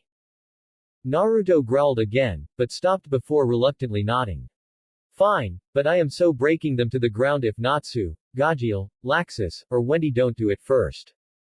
Speaking of Wendy, there is something you need to know about the power you gave her when she was still little. Naruto frowned at this. What happened? Naruto, when you gave her that power there were some unforeseen consequences. The power of Kurama's chakra that you gave her completely destroyed the dragon seed in her body. It then merged with her Dragon Slayer magic and became something else. Now this part of her power gives her access to her dragon form without having to go through the process of dragonification. She is now in a sense just like you and Irene. A fourth-generation Dragon Slayer. Naruto eyes widen at this. What? I know. I was just as shocked as you. Of course she won't have access to it right away. She still needs to learn about Dragon Force and Elemental Avatar Mode, Sky Dragon Queen Mode. However, she is now potentially the most powerful Dragon Slayer of her generation. That is if Ignil's boy doesn't fall to his own demons. Naruto nods at this. However, there are still consequences with this. Naruto looks at her. What consequences? Naruto, that power you gave to her is very vile and malevolent. It feeds on her negative emotions, making itself stronger. And now it has merged with her draconian side, making it even more dangerous. You know better than anyone how difficult a Slayer's draconian side can be to control. However, this will be even worse for Wendy. If she loses control to her draconian side, she could go into her full dragon form and she'll go on a rampage similar to how Jinchuriki did in your world and how some of the Dragon Slayers did 400 years ago. Naruto looked down. This was very good and very bad. The plus side is that Wendy will be much stronger than ever before and may be able to do what she intended to do in the first place. Become the strongest Dragon Slayer she can possibly be. However, like Grandini said, she could go on a rampage and hurt those around her without even intending it. It would be deja vu all over again for him. He sighs before looking at Grandini. Grandini. I understand your worry. Trust me, I do. But you know I gave her that power so that she would be protected. I gave her that power, because I believe she can handle it and protect those around her. You say she'll lose control, but I know Wendy will be able to master her power. If she does lose control, I have contingencies to stop her from going on a rampage. And if it proves to be too much, I will personally move in and stop her. Grandini looks at him before just sighing and then smiles at Naruto. Alright Naruto, I will trust you to have this under control. Naruto nodded in gratitude. Tell me, is there any way to help you? Grandini shook her head. None that I know of. Unless you found a way to complete your research. I went back to the drawing board and I may have found a solution, but I am not using any of you five as lab rats, so it can wait. Grandini nodded. Now about my location, tell Wendy. She was about to continue, but Naruto held his hand up. Relax. I promise I won't tell her now. But make no mistake, after July 7th I will the Dragon Slayers everything. And nothing you say will stop me. They deserve to the truth, Grandini. Quote. Sigh. Very Naruto. It's not like I can stop. You have my blessings. Naruto nodded. Thank you. Now I believe it's time for you to go. Naruto soon began to fade from the mindscape. I'll see you soon, Naruto. Good luck with Wendy. She can be a handful. Naruto chuckled as he faded away. Grandini frowns before turning to the other side of the mindscape to see a dark puddle beginning to bubble out before something rose and took a female shape. Why did you not reveal yourself? My time to show myself has not yet arrived. But soon Wendy will gain access to that power. So I will make my presence soon. Wendy will lose control. It's inevitable. Maybe, but she will master her power. Even if you try to take her over, her father will stop you. The voice of the bloop just chuckled evilly. We shall see. The voice said before it disappeared back into the pool. Grandini just sighed before looking up in the mindscape. Please be safe, Wendy. Don't fall into the darkness. When Naruto regains his bearings, he sees he's back at the campsite. He looks over to see Wendy is fast asleep without care in the world. Naruto just sighs before looking up into the night sky. What the fuck have I gotten myself into?